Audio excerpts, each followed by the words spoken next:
This ain't no joke. Coming to you live from wherever the heck Jeremy wants to bring it to you from.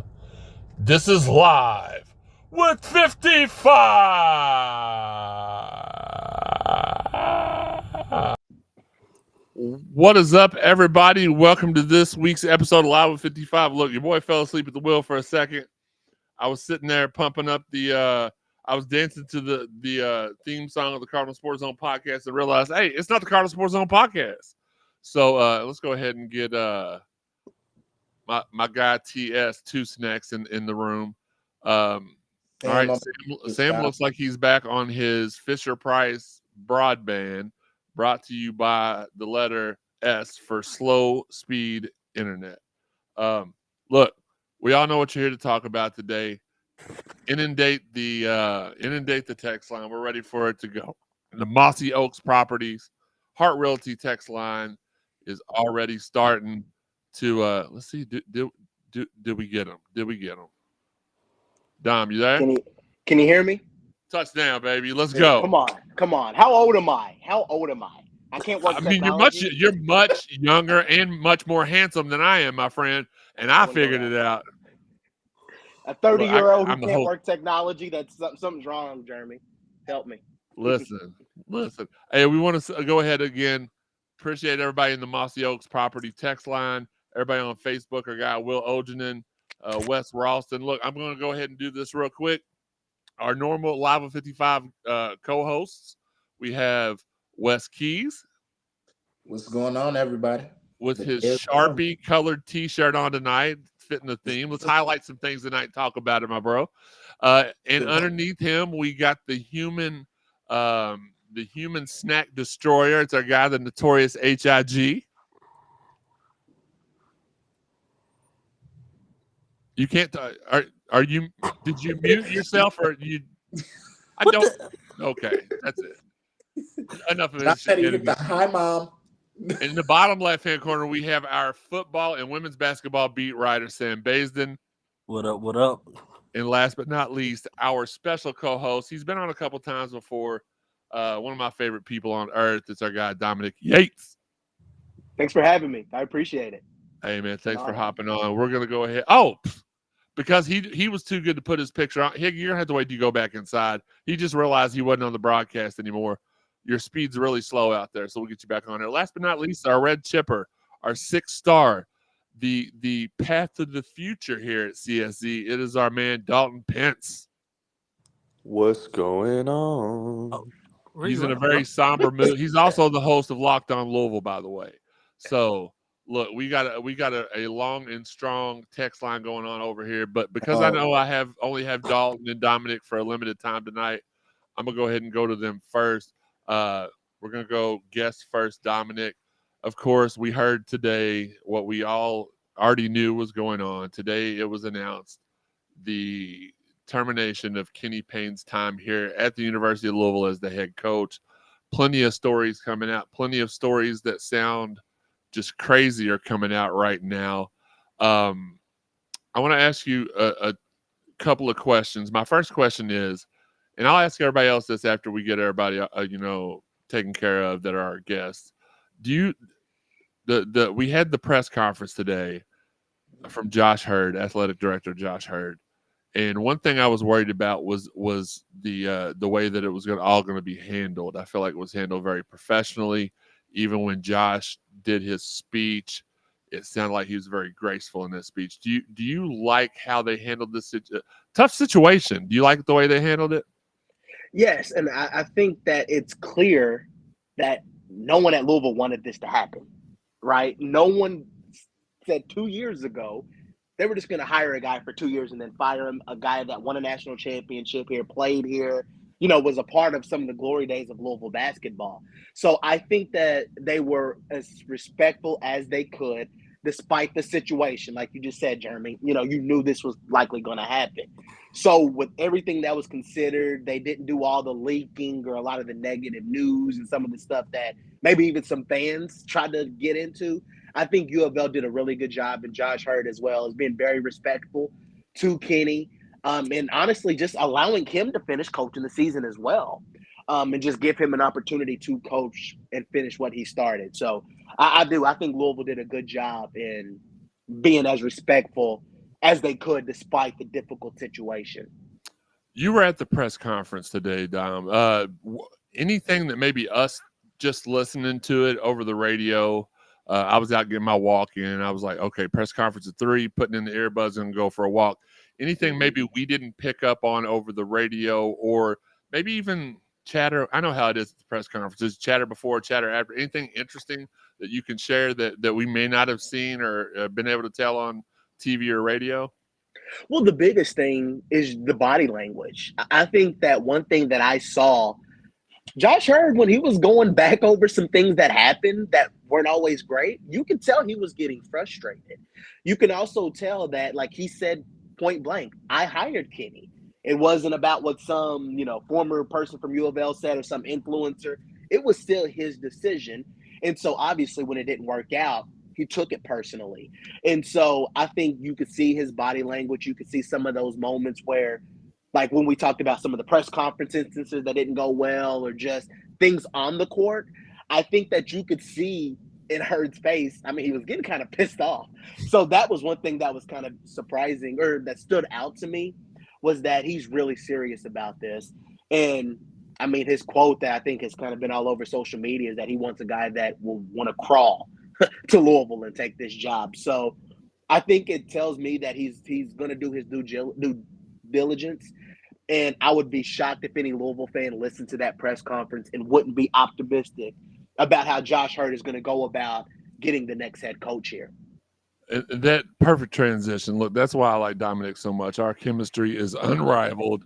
Speaking of the next coach, he's kind of alluded to the fact of how he was going to go about things. Mentioned not hiring a search firm. How do you see this next month going as far as that's concerned? For me, I mean, it's so tough to tell, especially because Josh Herdt has done a really good job on keeping things close to the vest. There's not a lot of leaks. There's not a lot of what is he thinking? What is he up to? He does a really good job of that. So obviously, this is coming from his pure speculation. Sure. I think, he's going to follow along. I mean, I think he'll be watching March Madness like the rest of us. I think so. A lot of those candidates that people are probably thinking of, the Scott Drews, the Jerome Tangs, the whatever, it's like Dusty May. So what are they going to do in March? So I think that he's going to take his time, vet it out, see what other people and insiders are saying about some of these coaches he might be targeting, and then also just watch and see how they perform in March.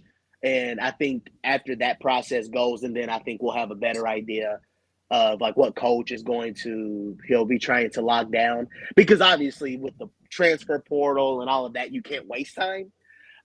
So I am curious. He said he's not going to rush it. So I am curious on how that process will go about it. But I do think it'll be a process of watching the tournament and just vetting out, candidates and just kind of seeing, especially now that Louisville season's over, you can really watch. If it is a Baylor, you can really watch. You can say start to finish of a game and just, really get the ins and outs of what coach you're looking for to come to the University of Louisville. Absolutely. And we're on here again, live with 55, Wednesday night, here with our guy, Dominic Yates. You can follow him on Twitter at Real Dom Yates, right? D. Yeah, just D. Real D Yates. Real D Yates. Sorry about that. Listen, I think the one question, I'm going to ask the tough questions, guy, because that's what I do. And I'm going to let you all ask questions after me, but I think the one question for you that's on everybody's mind here in Card Nation is, are you bring Brom home guy? Trust me, I have no time to be on Twitter that much. It's got to be like an automatic response, right? Like as soon as someone tweets that's related to Louisville, that tweet comes out. I don't spend that much time on Twitter, so I have no idea. I can assure you it's not me. Fair enough. I can barely get this thing working on here. So what makes you think I'm going to be on social media all day, Jeremy? That dude is dedicated. I know who it is. I knew it wasn't you. I know who it is. And he's very dedicated to the cause. I think he revealed himself last night in a battle of text message or DMs between him and a local radio host. I'm trying to say no other names on here, so I don't get Jeremy Wyman was on his show talking about Steve Rummage, the jerk from 93.9 The Ville, and then people run with it, and then it's not all that was said at all. So I want to make it very clear I wasn't talking crap about nobody. I just know that there was a very, very spirited exchange between BBH and another, a radio personality here in Louisville. Do you all have any questions for Dom before we let him go? Because we appreciate it. We know he's been working hard all week. Weekend, it wasn't a very long weekend, but it was a weekend. And a blur. Yeah, absolutely a blur. Do y'all have any questions? Wes, do you have a question for Dominic? Dominique. Not off the top of my head. All right, best questions ever. Sam? Actually, I know. Okay, let me make it simple. Outside of Scott Drew, realistically, who do you think would best fit Louisville as to what's going on right now behind the scenes? Yeah, it's a good question, and I will say this: maybe on the court with Kenny Payne, did it improve? Maybe not. Right. But I will say behind the scenes, things got better. I think like the confidence from like a guy like a JJ Trainer or Brandon Huntley Hatfield, who was playing terrific basketball. You know, he was looking really good down the stretch. So I think a lot of the things that they probably had to deal with from like the previous coaching staff, but just like a confidence type thing, I think that's kind of over and done with. So as far as like a behind the scenes thing, I think that they're good in that regard. I think now it just boils down to what can you get on the court. And honestly, there's several candidates who could fit what Louisville's looking for. And I mentioned some of the guys like Dusty May, who has like that Midwest like type feel, that familiarity. He's done some some West Coast offense. So I think he's a guy that would do a good job. And also he's a guy that, you know, he looks young, but he's got some fire to him. Right. And it's not easy to win at a place like FAU. I'm sure we've all seen those photos of the facilities, and I think the only positive Dusty May might have is that he can ride his bike to the court, you know what I mean, for practice and games and all of that. But other than that, it's nothing compared to, you know, the KFC Yum Center. Right. So I think he could fit in well and adapt well. I think Jerome Tang with his energy would be really good here. I think especially because I followed Kansas State and I've watched him go to like FCA for like the students, and he's gone to all these events and he's been invited and like been involved with the crowds. So I think that's another guy that would fit in well with Louisville, because Louisville, they love their energy guys. But not only that, they love to see their coaches at football games and volleyball games and other community events. And Jerome Tang, that's the type of guy that, yeah, I'm going to be at these events and I'm going to be out and about. So there's several guys like that has that. And even, I know he didn't do great this season, but, you know, the guys like Eric Musselman, he still has the passion and the energy. Jeremy, quit shaking your head. But, you know, he knows the portal. He knows how that works. And outside of this year, I mean, you can't dispute Elite Eights and Sweet 16s. So he has, you know, kind of maneuvered today's college athletics well. So I think there's a lot of guys. I mean, I could keep going down the list with a Pat Kelsey. I think there's guys that could understand how big this job is and could handle it well. And I think right now it does come down to not behind the scenes, but on the court, coaching and working with the guys. And I think there's a handful of guys that could really get the program to where it needs to be and where it has been for, you know, many years up until these, you know, recent years. Dalton, what about you? Do you have a question for the one and only great Dominic Yates? That would be great. You are great. What's up, Dom? How are you, man? I'm good, Dalton. How are you?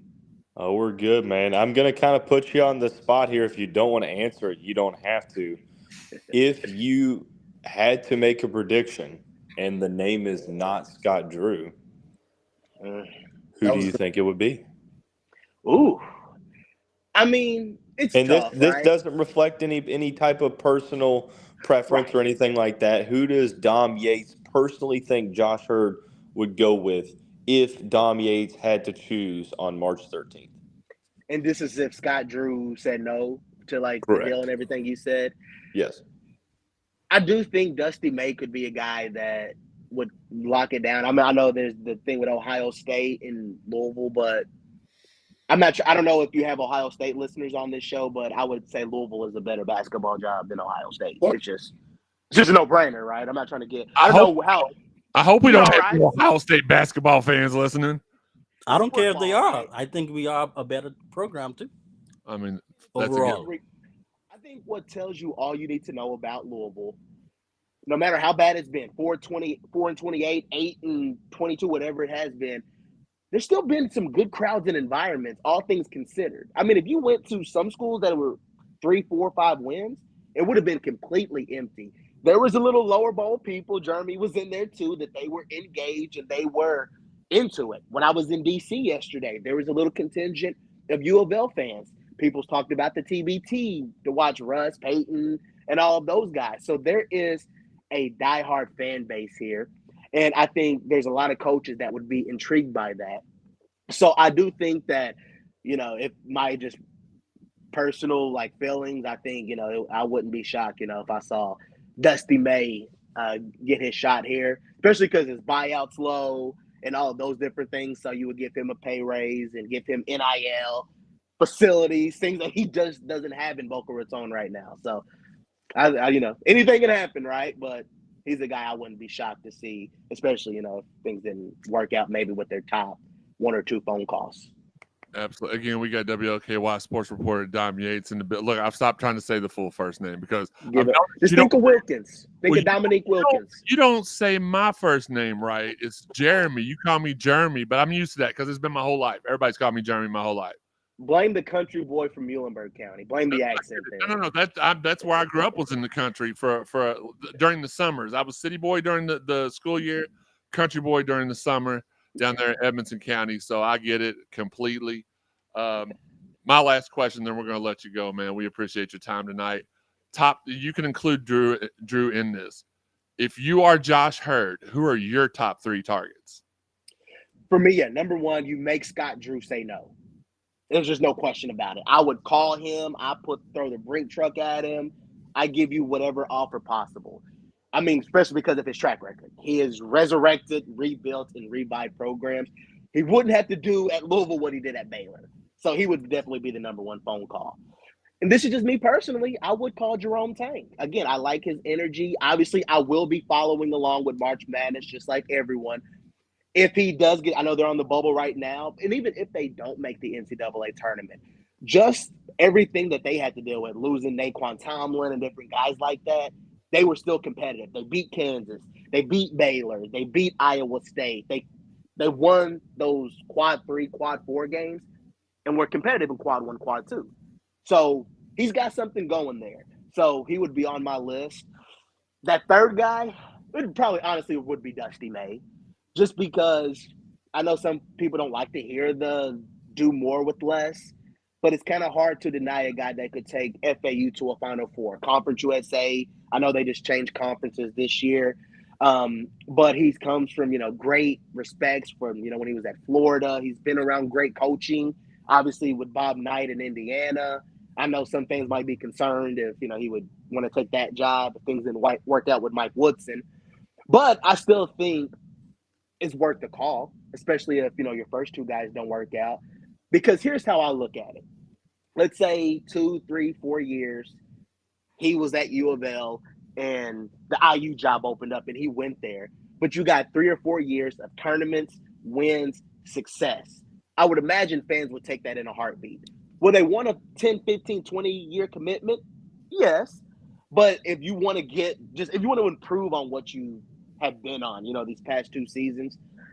I know I might be wrong. I mean, I'm not a Louisville fan, so if I'm wrong, y'all can say that. But I would think if not. Yeah, I know, right? So I guess in my opinion, I think fans would, if you knew you were going to get 4 or 5 years of good success, which would make it even better for another coach, high major coach to want to come in. I would say they want to take it, but I think that would probably be the 3 guys that I would want to make a call to. And I agree with you. I'm going to cheat a little bit because I wouldn't let any of the other guys do this. I'm going to say exact same 1, 2, 3 as you, but I'm going to add a long shot. And maybe I'll ask the other guys to do that as well. I think a guy, and I know Steve is going to hate this. He's probably going to text me as I say this. But a guy like Will Wade, whose only scars, he didn't commit domestic violence. He didn't rob anybody. He didn't shoot anybody. He didn't stab anybody. He paid players. That's legal now. That is a legal thing to do. Speaking of, really quick, go to 502 Circle.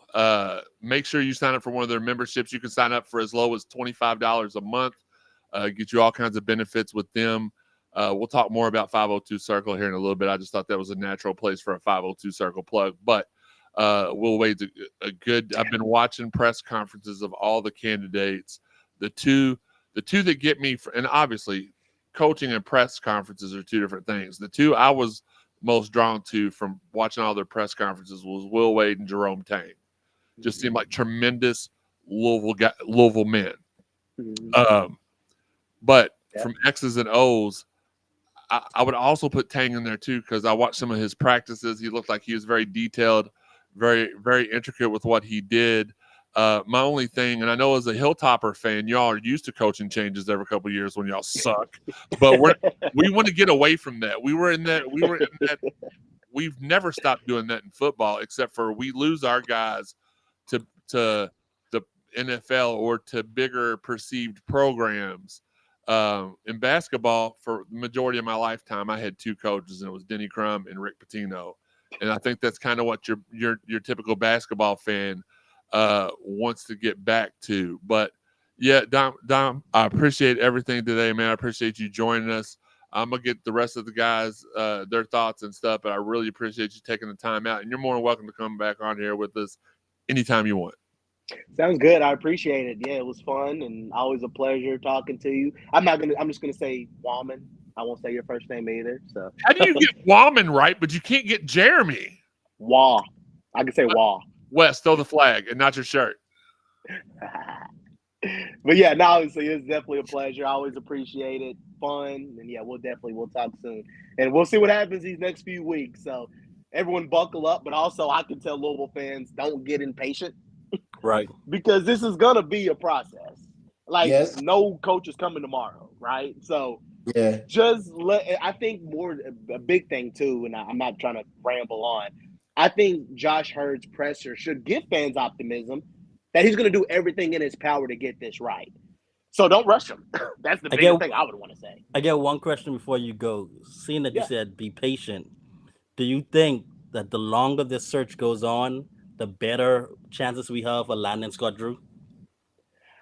I don't know about better. I do think, look, he is going – this is just my personal thoughts and feelings. Right.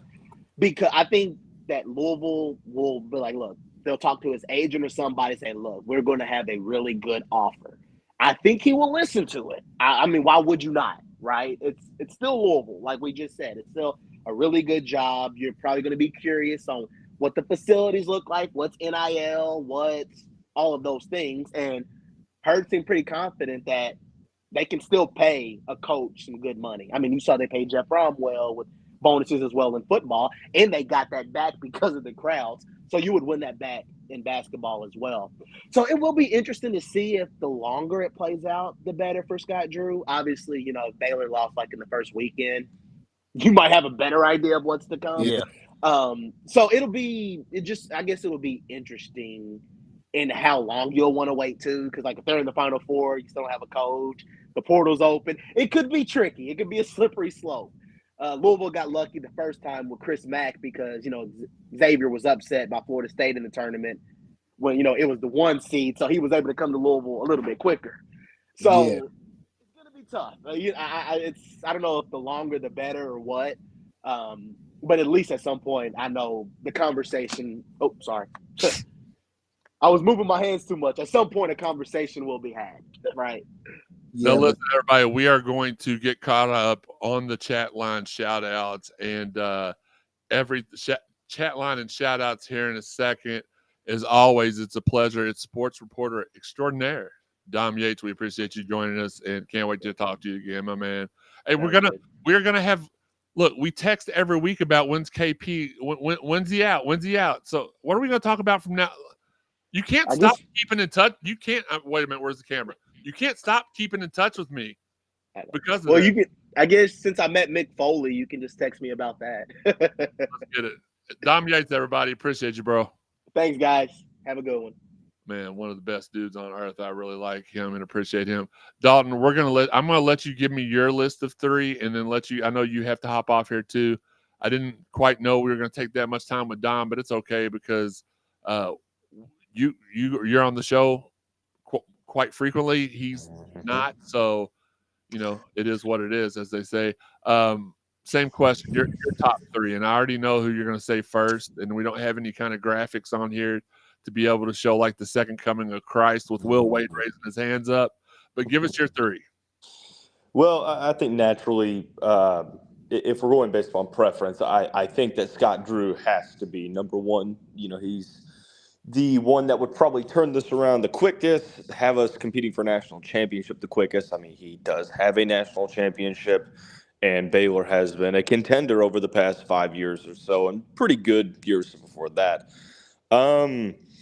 Number 3, I'm going to skip number 2 because I've got to do what I got to do with number 2 when I talk about that. Number 3 is an interesting one that I've kind of gone back and forth on. I was down between Jerome Tang and Dusty May, and I've honestly decided I'm going to go with a 3A, 3B situation on a TBD type basis. I want to see what Florida Atlantic does this season. I want to make sure that Dusty May's team, even though they're solid again, they're returning their whole starting 5. I want to see if they can still make that deep tournament run or if it was a fluke. So I think that how far FAU would go would then have a reflection on the difference between Tang and May, but they're squarely at number 3. But number 2, you said, is Frank Williams-Wade. Just won the Southland Conference. McNeese State, the largest single season win total turnaround in NCAA history. 30-3. I understand that not the greatest conference, but to be able to do that at a school that isn't really known for being all that good, I mean, I think it's incredible. And I point you toward the 5 qualities that Josh Herdt alluded to when asked, what qualities are you looking for in your next head coach? He mentioned adaptability, especially when it comes to, you could infer about connecting with the fan base, the media, etc. Will Wade, fantastic at that. Ability to build a program and having that proven track record already. He will now have taken 3 different schools to the NCAA tournament, 2 of those schools being mid-major. Great at that. Able to navigate the NIL landscape. I mean, if he's going to be dropping some more legal strong-ass offers, then we're feeling pretty good. Will Wade, great at that. And then finally, I thought it was interesting. Herdt said he wants someone that is dying to come here and would crawl to be the coach of the University of Louisville. Outside of Mick Cronin, Will Wade has been a guy that's been rumored to be right in that boat. Fellas, let's not overlook it here. Will Wade is right there. And my fear with this, I understand that there are plenty of solid candidates, but I haven't really voiced my advocacy yet. I've waited till the end of the year. The gloves are off now. The more and more I look into it, the more and more Will Wade makes sense.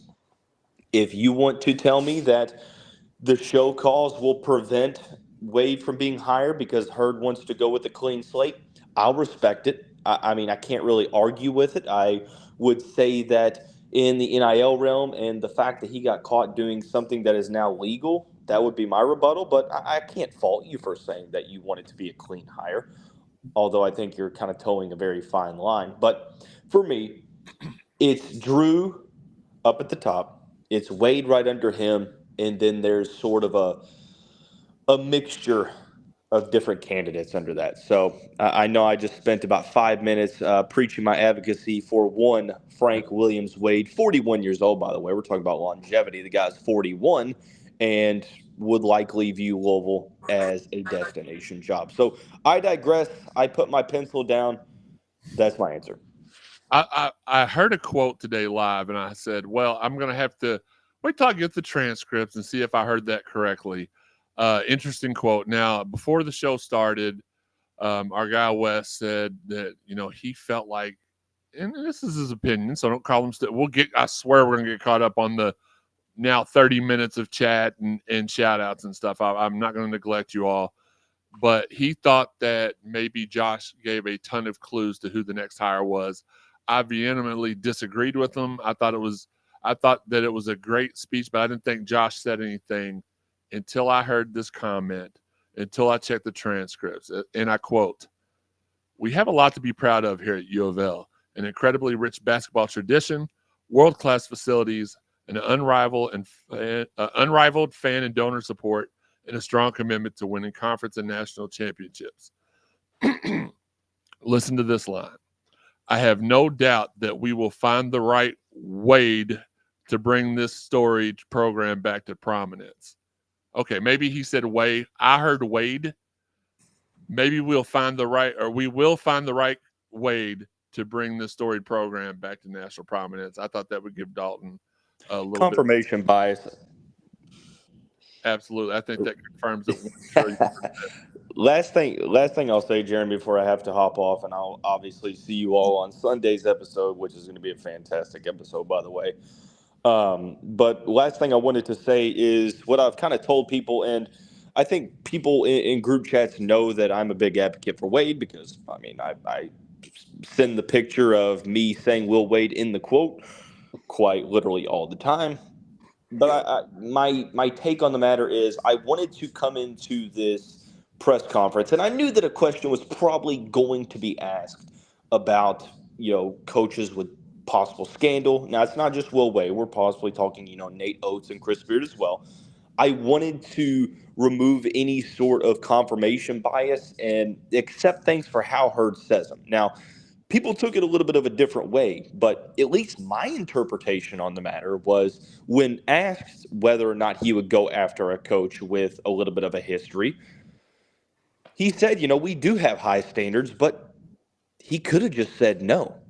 He won't go after said candidate. He had sort of a lengthy answer on how he's going to do his homework, and people took it as, oh, Wade has no opportunity. I see the opposite. I feel like if some of these guys weren't going to be considered, the simple answer would be no. So that's just all I'm going to say. Call it confirmation bias, if you will, but that's just my opinion. And listen, he did, before I let you go really quick, by the way, Dalton does Locked On Louisville. Sign up, go to _. You can check out all of his stuff there. He does a phenomenal job, or else he wouldn't be. I only allow one person that can't do a good job on the team at a time. So how do I look down that way? He's not even paying attention. No, he's not at all. Something. Yeah, absolutely, Dalton. We're gonna. So first half hour guest, we had Dalton Pence, we had Dom Yates. In the second half hour, we're gonna talk a little baseball. We're gonna stay on here as long as y'all want us on here tonight. First off, extended episode, but we're gonna have Assad. He does the video for the University of Louisville. I think you might know his dad. His dad did something. We're gonna have him on later. Talk a little bit about, and we're going to get his point of view because he's really close with a lot of people that were involved in all of this. Dalton, thank you so much for hopping on here with us, and we'll see you Sunday. Did he go? Yeah, appreciate y'all having me on. Yeah, anytime. All right, so we are okay. Dalton, jump back in. Hey, get out of here. There you go. 33 minutes in, we've got a lot of stuff talked about. I'm going to ask you guys to hold on y'all's because I've not got y'all's opinion on y'all's. I want to get to the shout outs in the chat. First off, chat shout outs. Wes Brocky in the building. What's up, Wes? What's up, Brandon Lucas? Higgy is watching. Okay, that's weird. Andre Goatley in the building. Mike Murphy. Andre Goatley said, breaking news, Jeremy Wallman, new Louisville basketball coach. Not in a million years. Not after this 2 years. Mike Murphy in the building. Sean Lopez, Rodney Bridgman, Lindsey Barber, Uncle Larry. Brandon Bender in the building. Justin Powell, Brandon Chase, Brandon Ty, Jeff Nunn. I can't believe he stayed up this late. Robin Skirvin, Brian Davis, Ray Riggle. Wes Brocky says, Higgy, you're a baby. I don't. Okay. Brian Davis said, big baby. And last but not least, Donde Brooks. What's up, my man? Look, I promise y'all I'm going to get to this chat line, but I want to take a break. We're going to use this opportunity to take a little break because I want to bring on now a good friend of mine. He's a guy that we've kind of clicked since day one of him just being on the baseball team. I'd do anything for him. Sure, he would say the same for me. He is the one and only Assad Ali. Assad, what's good, bro? How we doing? Man, we're doing good. Appreciate you hopping on here, especially with Higgy being on here. I was not sure you were going to still get on here, but I appreciate you coming on here despite him being here. No, Higgy's my guy. Is he? Up. That's shocking. He's told us about 15 people were his guys, and then we asked those guys, and they're like, "I've never heard of Higgy." So you're getting some positivity. Look, we're going to take a break from the basketball talk for a second, but I am going to ask you some questions about that at the end of this. Tremendous turnaround for the Louisville baseball team. They've won, is it 11 out of their last 12? I believe. Yeah. They were averaging at one point, I think over the 10-game win streak, they're averaging like 14 runs per game. I round up. The pitching still continues to be, and I'm not going to ask you any questions because I know you work for Louisville baseball, so I'm not going to ask you, I'm not going to put you on the spot, risk getting you in trouble by asking you anything baseball specific, but man, what a ride this team, and I'm going to take partial credit because for the last 3 games we've been down in the 5th or 6th inning, I put out a simple tweet that's like, guys, can we get some more runs? And we've won all 3 games, including the walk-off today against the silliest named baseball team in America, Lipscomb. What heart from this team? How's it been around, starting off the way that they started off? They lost to UConn. They lost to St. Bonaventure. That was the lowest loss right there. And I know they had a couple of Indiana State and one other, South Florida, right? Mm-hmm. Look, I can name them off. But we didn't get to play South Florida because it got canceled. Okay. So I almost could name them off. The St. Bonaventure loss, though, had to be a low. What exactly, if you can, if you can't, that's fine. We respect the boundaries here. What was it, or what, rephrase, was there a certain thing that happened that sparked this turnaround? No, I just think, honestly, you just start the season and sometimes you just get overjuiced, and especially starting on the road and, great weather like that. I think, sometimes it's the nerves and this and that. And people, you got to remember, Indiana State and UConn, those are regional teams. Indiana State had a chance probably to make it to the College World Series if they could have, hosted their regional like they were supposed to. And so they brought back a lot of the same guys. And so it wasn't like we were playing any slumps to start off the year. And so that factors into it. Obviously, we should have played better down there, but, things happen like that. And it's the beginning of the year. And so I know some people took, offense into that and all that, but, teams need time to, once you're starting to play somebody else for once and you've been beating up on each other from the fall and early on in the year. So, like, you're finally getting a chance to play somebody else. And sometimes, the emotions, adrenaline gets too high. And, it kind of happened down there. But even coming back and then the first game at Jim Patterson, losing to Xavier and St. Bonaventure, that was, what it was. But I think the resurgence was just getting some of those older guys just to sit one game and just look at it. Not saying, hey, you guys are done. And it wasn't just because we played off a lot of freshmen and newcomers that next game. I think it was just to get the guys to a little quick rest and be like, hey, let's just regroup. And these freshmen are hungry, man. It's when you look at, Zion Rose, Alex Alisea, Lucas Moore, and some of these other guys, man, they're hungry. And when we always preach, like, when you get thrown into the fire, you got to be ready. And those kids are ready. And it's really refreshing to see. So when we came back and we put up 20 whatever runs it was, maybe 22 or something like that game with that new group, and you saw how they played, it's like, oh, okay. And, and so it's they've just ran off that. And we got some guys, even some older guys, not playing all the time now.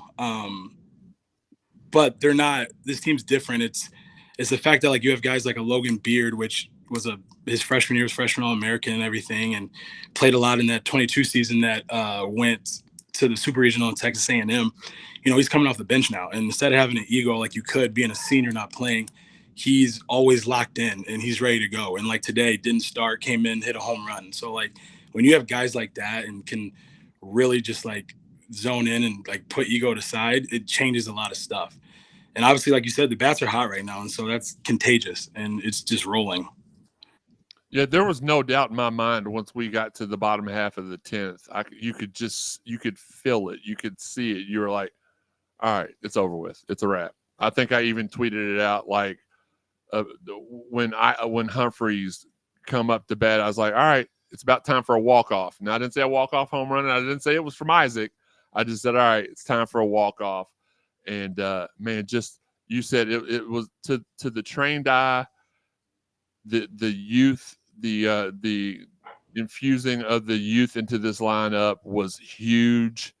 It helped, like you said, with the confidence for the older players, but just to get the young guys.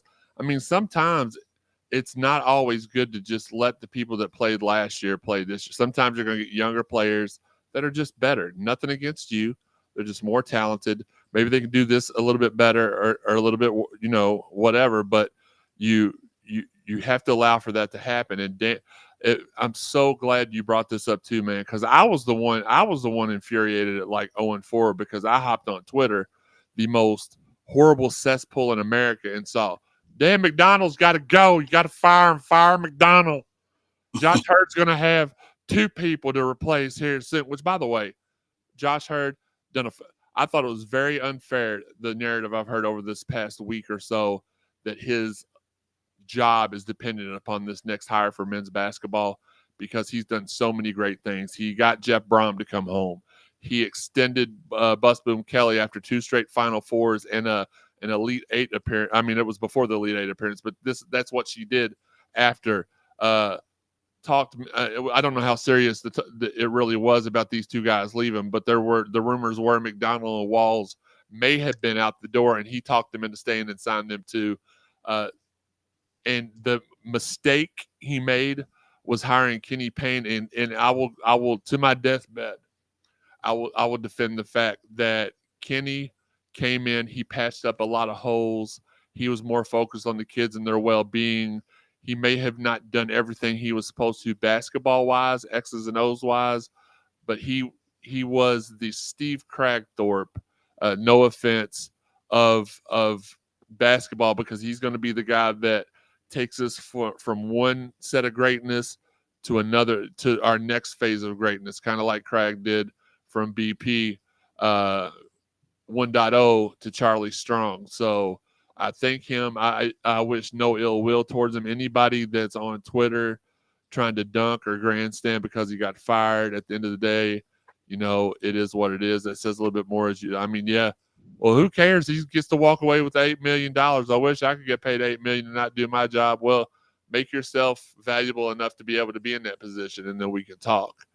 But back to baseball. I don't want to get on. I wanted to say that before I forgot it. Got a big opening weekend for the conferences this weekend. Virginia Tech, Jim Patterson Stadium. They do now. The conference games are the only one. Conference home games are the only ones they charge for now. Is that correct? Yes. And Kentucky and Indiana too, right? And then, well, usually when we play Vanderbilt at home too, it would be that. But right, but we're away. Yeah, we're at Vandy this year. So get your all's tickets. It's a great time. Y'all have had plenty of time to watch free baseball. And I'll tell you this, Assad's the only person that I know personally that could probably battle, and he might beat me in a battle of U of L baseball trivia. I have loved Louisville baseball since even when I was at U of L. We didn't have a very good team when I graduated, but like the next year, Dan McDonald was hired within a few years. I won't say the next year, but I remember when, like, literally, this is how close it seems like it was so far away. But Jim Patterson opened the year before that. They played in a field where the Yum practice facility is at now, and they didn't have like it was horrible. I took a softball class as one of my electives. I love playing softball. And I almost broke my ankle trying to run. I hit it in. And I know you're all going to laugh, but Jeremy, I hit it inside the park home run. And I'm barreling for a home plate. Jeremy? Yes, I was barreling for home plate, Sam. There was nothing there but a person, and I barely beat the throw in. And I'm like, my God, I almost broke my ankle 72 times on the trip around the bases. To see how far the baseball team has come since then is really great. And the fact that all it took was Dan McDonald, the stadium opened, Dan McDonald was the coach. It's been on the road to greatness ever since. And I absolutely love Louisville baseball. Now that we got the Love Fest over with, the only thing, and again, if there's things you don't feel comfortable talking about, just tell us pass. We'll pass. The only glaring to me issue that I see right now is kind of like the middle relief. Maybe some would say the bullpen. What kind of things can because I don't want to say it's not that they're not good, because Dan and Roger would not have brought them on campus if they were not good. Is it a youth thing? What in your opinion, what is the big okay, Higgy's out, you're not coming back in. You do this 52 times and you're in the car. Like, stop doing the show from the car. What do you think? Look, you threw me off. Oh, yeah, the middle relief in the bullpen. Is there something that you think is the reason why they're not doing as well as we all thought? Could it just be something as simple as they just need to get repetition in? They need to get confidence. Is there something that you see that you can share that could give people who do watch baseball, like I watch baseball, kind of like a spark or a hope that this is going to get better throughout the year? Yeah. I think right now, yes, and last year it was kind of a little bit of the same thing. I think right now in the beginning of the year, and people just need to kind of realize, like, baseball, it's 56 regular season games. And so right now in the early season, we're establishing roles. Okay. And you got to think of the mental aspect of it. If all these kids grew up being starters, right? Like, you're out of high school, everything, you're a starter, everything. And you get to college, your roles kind of change. And sometimes you might just be a matchup guy. Sometimes we're asking you to, I need 6 outs from you. Sometimes I need you to just get through the lineup once. And so these are young kids, and we got to remember that, they're not pros yet or anything like that. So they're trying to figure out their role and also figure out their ego. Because if you were the number one guy, and take a guy like Ty Stark was the number one for St. X, last year or so. And you come in here now you're set up to be, you're supposed to be the lefty matchup guy, but you can also go a couple innings too. And, you're not in that same role. So it's really just trying to get that mindset of what you need to be and how to, what's the word? Like your stamina, and trying to say, like, I can't, as a starter, you kind of have to, I need to, like, maybe dial back sometimes on my velo, this and that, because I know I need to go 4 or 5 innings or whatnot. But now I'm an inning guy or a couple matchup, I'm changing up. And sometimes when you're only a couple outs guy, yeah, you're rearing up a little more because now you don't have to go as long. But sometimes that's when the control differs, and maybe you're not throwing a lot of strikes. So you're trying to figure out all these different things, and you just got to give them time, and that's why we keep throwing guys out there. I'm going to bring up one guy in particular. Obviously we have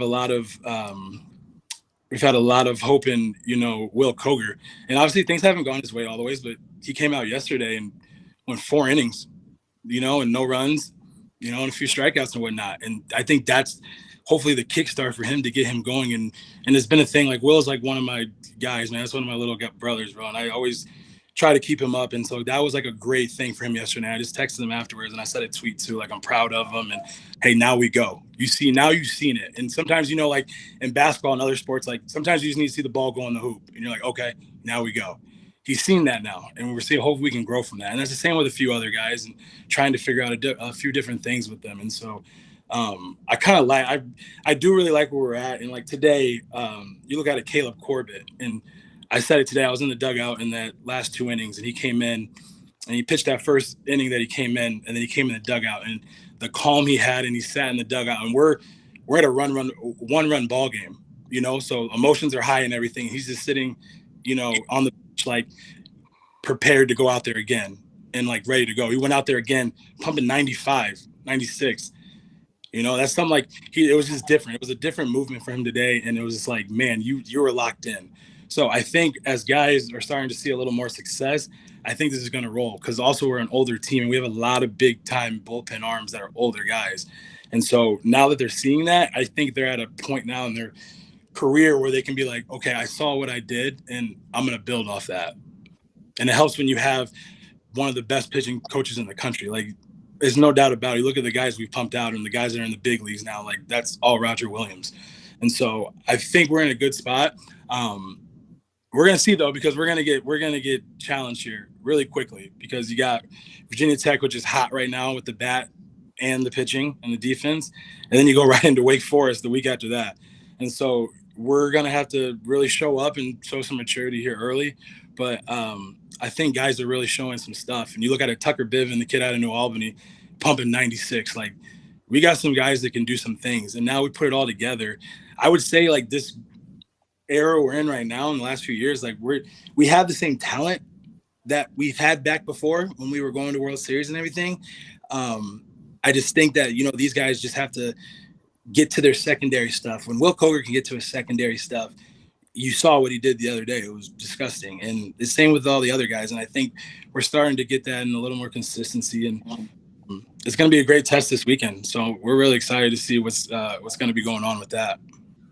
For most of you all that look, with some of these sports that aren't men's basketball and football, we know that a lot of y'all still cheer for the teams, but you're not very familiar. One of the things in baseball is you normally have a weekend. Once you get into the conference play, you have a weekend conference series, and you've got a midweek game against somebody that's not necessarily in your well, most of the time they're not in your conference. So for those of you all who are on a budget, there's still plenty of opportunities this year to catch a midweek game at Jim Patterson Stadium, bring the whole family. And those that are able to do it, come support them every single game. Brian Davis on the chat line, this caught my eye, says, Assad, how about my boy Tucker Biven? You just mentioned him. Should he be the closer? You know, I think Tuck has all the intangibles to be the closer. It's just, again, like, what he brings to the table is like so valuable in so many different roles right now. That's why, like, we're stuck with, like, Evan Webster. Take, for example, Evan Webster is probably, if right now he's obviously the best pitcher on our team with ERA wise and stat wise. We'd love to get him back in the bullpen and do some things, but he's been so valuable as a starter, we can't get in there. Same with Tucker. Like, Tucker is really showing out right now as a sophomore, and he can do so many things. I think they would like him as a starter. I think they want him as a middle relief. I think you want him as a closer. And so, like I said, again, we're still just like trying to get roles down. I think anybody at this point could be the closer. It'd be cool to see Tucker as that, and I think he could thrive in that, because, like, Tucker's an interesting kid, man, because he's really serious. And sometimes you gotta be, hey, Tucker, just smile a little bit, you know? And so he has, like, all the intangibles and that mean grit about him, as, like, a closer should have. But I just don't know right now if, like, you can really define him just as a closer, because he can do so many different things. And that's exciting. You know, that's exciting where you don't have to just worry about that, and you have guys that can do multiple things. So it's really cool. So, yeah, he could be, to answer your question, yes, he could be a closer, but I just think there's just too many different roles he can do right now. Jeff D puts in a comment. It's a two-parter because apparently he hit send too quick. The first time he said the ability in baseball to play entire bench and trust them makes for a solid team. I agree with that 100%. Listen, I'm going to continue to look for comments on the chat line.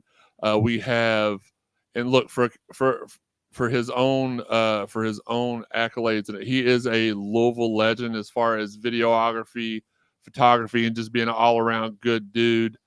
Some of y'all might not know this, but you know his dad was also a Louisville legend. We got word this week, Assad, and I texted you immediately. I was so excited. Your dad was officially announced. He will be in the 2024 WWE Hall of Fame.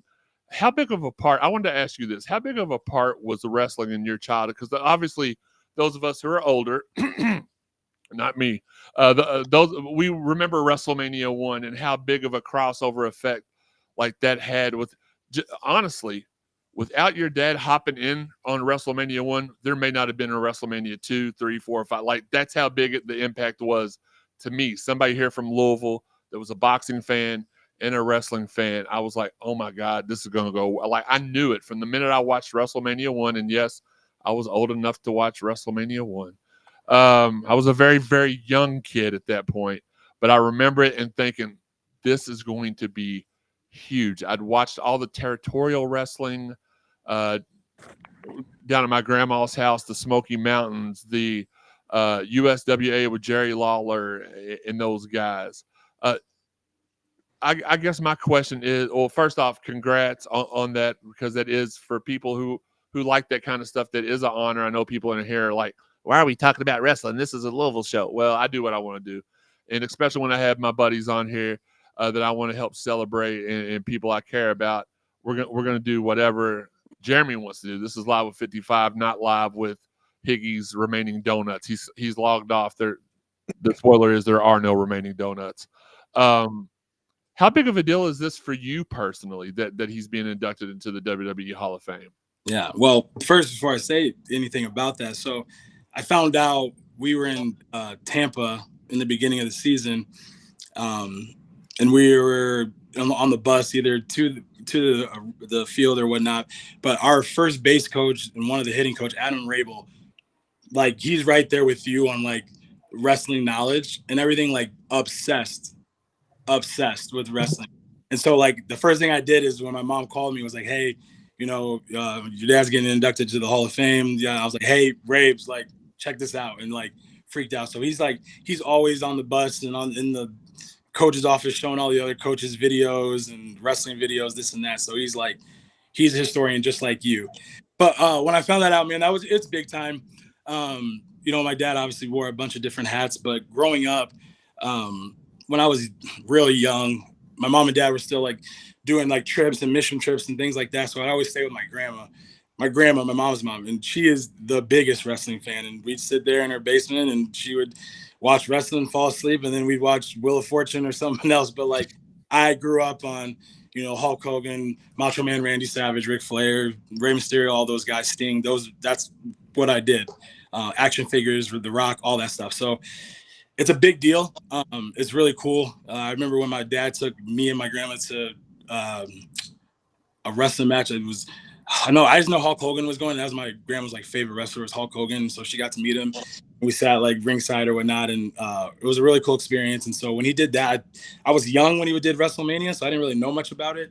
But just seeing the impact now and just what it is, and it's an honor and it's huge. And my mom's going down there to accept the award. I'm going to try to go down there, but I think we're traveling to Florida State, but I don't know yet. So I'll probably be on that trip or not. But regardless, if I'm down there, it's going to be a huge honor regardless. And it's just really cool to see his legacy still alive in other ways, you know, other than just boxing. So, you know, you just put it on a different platform now. So it's really cool.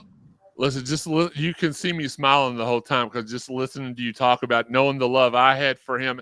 And the closest I ever got was like when he would come to the schools and talk to kids and stuff. Like, I'm proud in a different way. I don't know if you can see it or not, but I love wrestling so much. I've got a championship belt that I got custom made. I'll bring it a little bit closer in a second, because I know they're going to want to ask a couple questions. But I think I normally fancy myself as a wrestling, like professional wrestling follower and clue picker upper. And about 6 weeks ago, and you remember this, I sent you a picture. WWE Shop had released a limited edition Muhammad Ali action figure. And I was like, Assad, did you see this, man? This is so freaking cool. Like, yo, and that should have been when I was like, oh, he's going into the Hall of Fame. But I didn't pick up on it. And when they announced it this past week, I literally jumped out of my seat with pride, happiness. Of course, when it's for you, it's completely different because you have an extra layer added to the attachment. But for me, it's local Louisville hero. You watched growing up, you loved as an athlete, and you saw him cross over into the wrestling world and probably put it on the map forever. I'm sticking by that. You all can be as modest and humble or disagree with me if you want. Muhammad Ali being at WrestleMania 1, some people want to give Vince all the credit for the idea. He deserves the credit for the idea of WrestleMania, even though he's not been shed in the best of lights here lately. All the stuff we're finding out about him, we'll just keep that out of this conversation. But without Muhammad Ali on that first show, It's just a wrestling pay-per-view that Liberace showed up to. So, in my opinion, Sam, do you have a question? I'm gonna grab my belt real quick so I can show them up All close. right. So, if you could answer it, fine. If you can't, just let me know.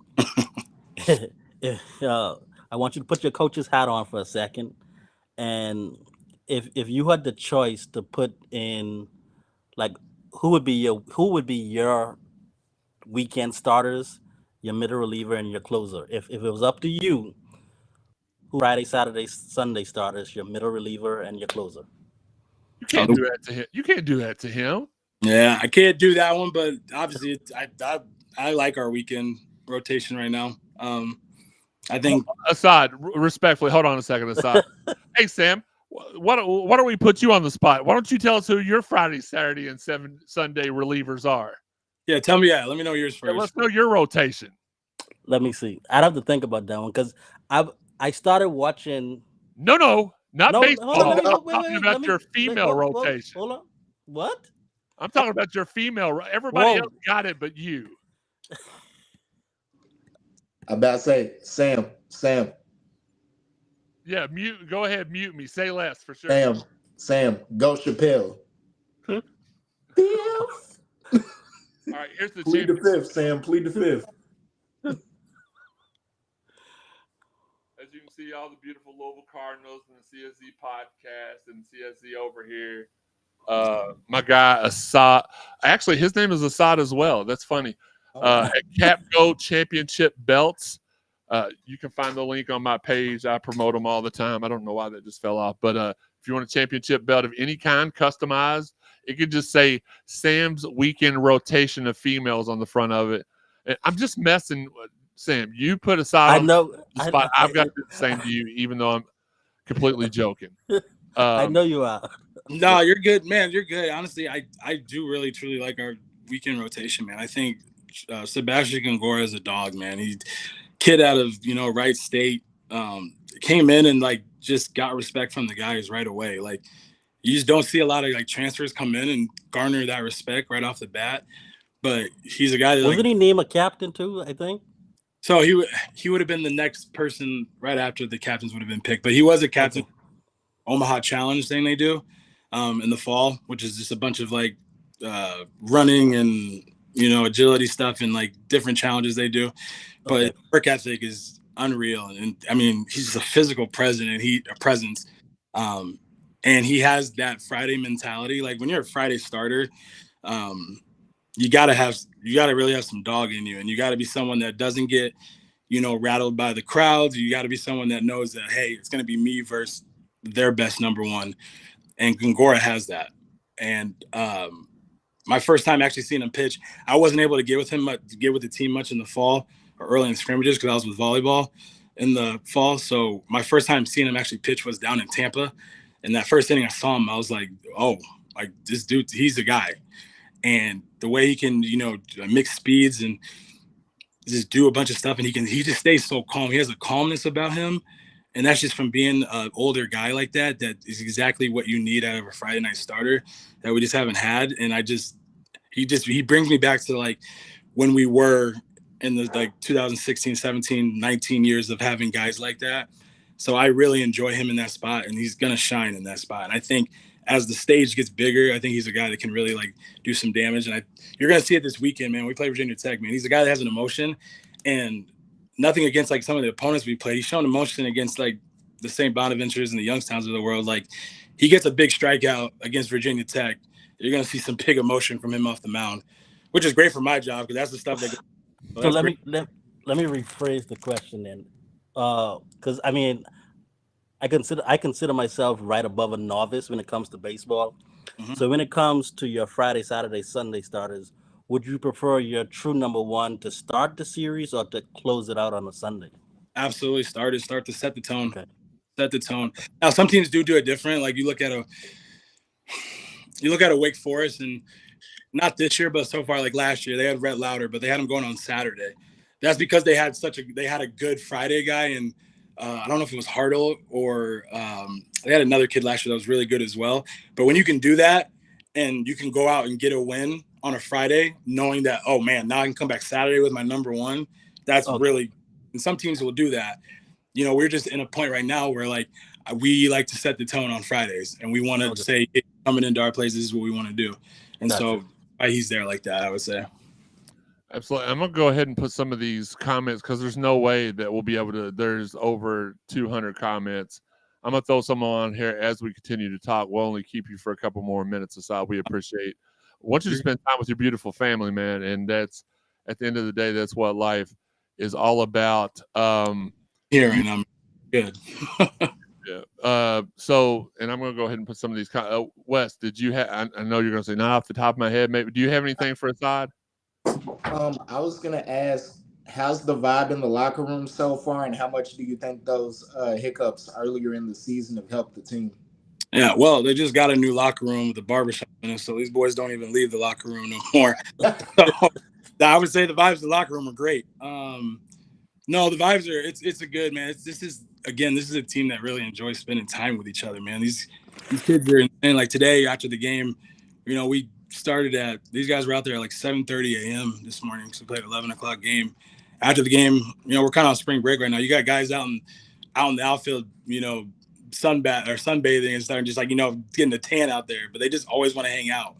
And what I've seen a lot from this team is you'll see after games, guys are just like around and doing extra hitting and, you know, a bunch of different stuff. And like that's what it takes to be one of those teams. You can't just clock in when you need to and then be clocked out right when the game's over. Like you got to spend time there. And that's the whole point of like, you know, building the new locker room and, you know, getting a weight room down in the facility there because you want them to spend time in the facility and be around each other.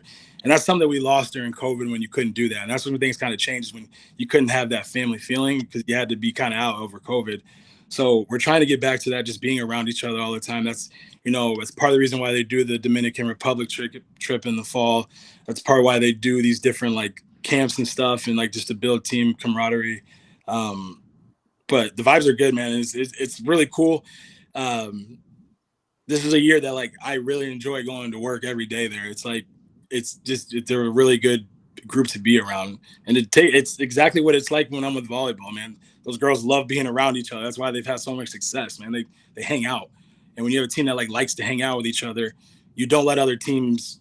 It's like when you can fight with your brothers and everything, but when another team comes in and wants to talk crap or do something, they're like, oh no, you don't do that. And so that's kind of what they have going right now, and it's really cool to see. That's awesome, and I don't blame them for leaving the locker room. That thing is awesome, man. I'm about to get my hair cut down there, man. Yeah, for real. I feel you. Assad, I don't know if you have any insight. This is something I get asked all the time, and maybe you know, maybe you don't. There was a proposed baseball indoor training facility for in the outfield at Jim Patterson a couple years ago. I don't know if COVID derailed it. I don't know if it had. My timeline's, with me being in the hospital and COVID and everything, my timeline's a little sketchy. So I don't remember if it was between COVID and my hospital visit, if it was before COVID, or whatever the case may be. Have you heard anything maybe behind the scenes on if that's still on or what the plans are for that going forward? Yeah, that question's above my pay grade. Okay. Fair enough. I don't have much to say on that one, but I don't know. I know we're still raising money and stuff, so it's good. And we got obviously we have phases of stuff going on right now. And the locker room was one of the most important things to get done. And I know they're doing stuff with the dugouts and things like that. So we're going to focus on those things. And then I know they're going to get to some different things like that and some other stuff down the line. But right now, you know, they're really excited about the locker room and things they're doing with the dugouts. And so that's kind of where we're at right now with it. And so it's cool, and things are gonna be going on. All right, so we're gonna wrap this up. I got one more. I lied. I said I had one more. I got one more. We all know that you got personal ties with KP and Nola and pretty much everybody up there. So I'm gonna ask you a 3-part question, and you can answer it any way you want. This is your forum, your family. You do what you want to do. Do you feel that this was handled the correct way? Do you feel confident in our future? And what do you kind of have to say for your friends, Kenny Payne and Nolan Smith? In any order, however you want to do it. So, one, I think Josh did a good job. Josh was the deputy AD when I was playing baseball here, so I've known Josh for a while. And so I have full trust in him and what he's doing. So I think Josh did the right thing, and I think he's going to do a good job in finding the next hire. As far as KP goes, I've known KP since I was a child, man. He's been like an uncle to me. Now I can separate the man from the coach. And so, it didn't work out, and that's fine to say, but I love the man. I hope he does great in whatever he does next, and there's definitely no ill will from me at all. Again, I know like Louisville athletics has always been a part of my life, and I literally bleed blue or black and red, and so I'll always love, especially Louisville basketball. So I'm always going to be there for whoever the coach is. I don't really care, but KP is, like I said, he's been like an uncle to me, and so I just wish him the best of luck, man. And I love him. And Nolan, man, that's my guy, man. And it's kind of cool having the same story. So I've always, like, growing up, I was always an admirer. Obviously, I did not like Duke. I didn't really like JJ Redick or anything, but Nolan was like one of the bright spots there that I always like enjoyed. And then, obviously when he, started coaching and heard rumbles of him coming and everything, reaching out to him. And it's kind of cool having the same story, like both our dads, like obviously being big time in Louisville, and them both passing away, being buried here, and then him coming here. We definitely bonded over that. And our kids do gymnastics together. So we just became super close, and he's obviously a brother to me. And Shayna's like a big sis to me too, man. I love Shayna, and shout out to Sydney too. That's my dog. And so, like, I love that family. I love Nolan, and I would love, whoever comes in, they would, keep him here so I could see him every day. But whatever he does, man, he's gonna be successful, and dude's hungry. He's gonna be a great recruiter, and he's gonna do some big things. And I wouldn't be surprised the next year or two or whatever it is that he's gonna be a big time coach somewhere too, if it's not here. So that's really the most I got to say on that, man. But again, I just love them, and it sucks that it didn't work out. And obviously, I really wanted it to work out. I thought it would have been a really, really cool thing for the city to have somebody that was obviously, won a championship here. It'd be really cool to win a championship as a player and a coach. That'd be sick.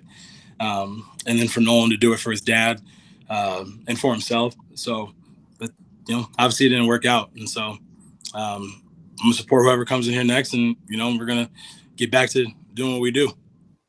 Absolutely. Look, I always tell Assad that like he's like family to me, and I know that's reciprocated. And what's the saying? What doesn't have to be said is understood. Doesn't need to be explained.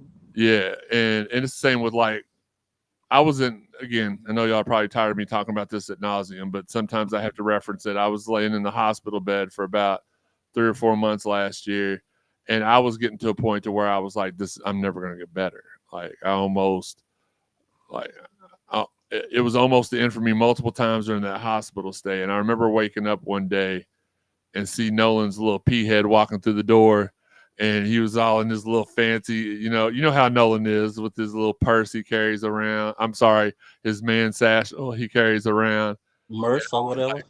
I was like, yo. And then right in behind him was Shayna and Sydney, and it just made my day, and it turned my whole recovery around, man. I was like, I hadn't had a good day in such a long time, and I had a good day, and it motivated me to have better days going forward.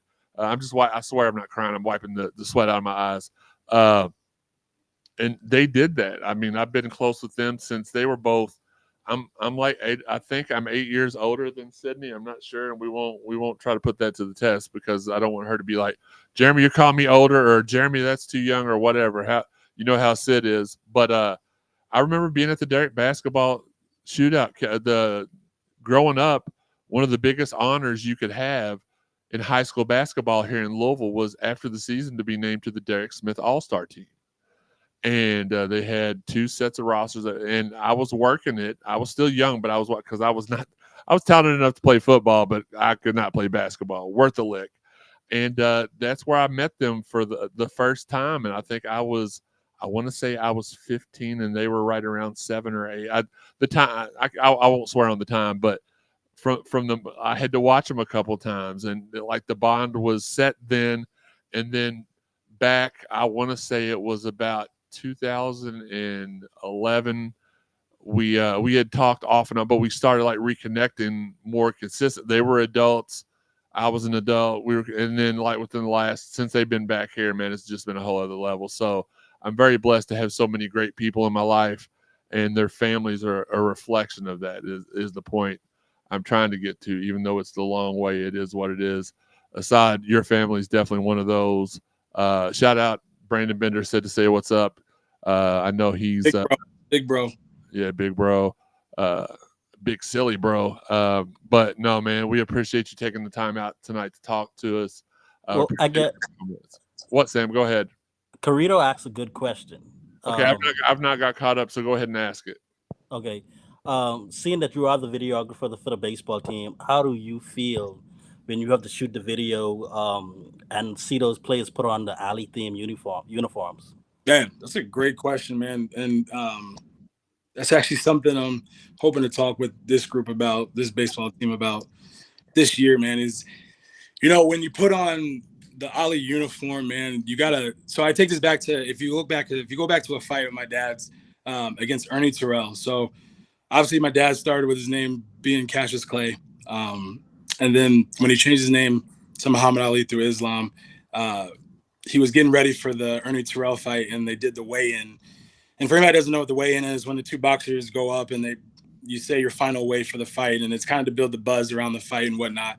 But during the weigh-in, Ernie Terrell kept calling my dad Cassius Clay. And he was like, no, my name is Muhammad Ali. He kept saying, he's like, well, no. And it's kind of like the scene from Coming to America. Daddy named you Cassius or Clay, so I'll call you Clay. But he kept saying Clay, yada, yada, yada. And he said, you're going to call me Muhammad Ali. And that's when the famous line came out, when he turned to all the media people and he said, I need y'all to get to your radio sets. I need to get your TVs, because I never wanted to whoop a man so bad. And so if you go back and watch that fight, the whole fight, my dad's getting little 3-piece combos. Every time after a combo, he's like, what's my name? Trying to make him say it. And he wouldn't say it. Bop, bop, bop. Next one. What's my name? Bop, bop, bop, bop, bop. What's my name? And it's the whole fight. And it's just, it will always go down. I know a lot of people want to talk about the Thrill in Manila, the Rumble in the Jungle, but that fight right there is the greatest fight you will ever see. So please check that out. But all that's to say anyways is that you are going to respect his name. And I want to tell these kids, it doesn't matter what sport, whether the football team's wearing the Ali uniforms we had or the basketball team, when you put that jersey on and it's representing not only Ali, you're representing the 10 letters across that chest, which is Louisville. You make people say, and sometimes people forget now because we've had some bad years in basketball. We've had up and down in baseball. People, sometimes forget who we are. And you're not going to forget who we are, because we are Louisville. And so when you put that on, you're going to make people say, but you're going to make people say our name. And you're going to make people know who you are. So, yes, we are Louisville. And you're going to remember that. In the same way, when you put that on, you have that spirit of Ali with you. That's why in 2016, when this all started, when we started putting the butterfly on the back of the helmets for football, and Lamar did his thing, that was them saying, you know what, I'm not only just taking this personal because this is a Heisman statement for me, but I'm representing, Muhammad Ali in this game. And that's the pride you got to come out with. And not only for that, but like I said, is across those 10 letters across the chest, which is Louisville. And so you're going to make people remember who we are, and we're going to get back to that in all sports. So that's what it's about. Hey, now I'm ready to go suit up right now. Let's go.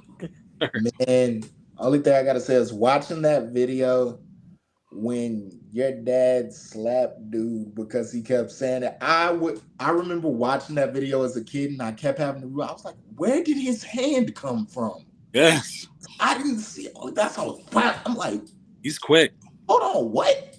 I remember my dad was like 55, 60. He had Parkinson's still, and me and him just sitting down in our living room one time, and it was just a fly buzzing around, and he was just like, watch this. Grab the fly out of midair. This is with Parkinson's, 60 years old. Grab the fly, midair, boom, at his hand.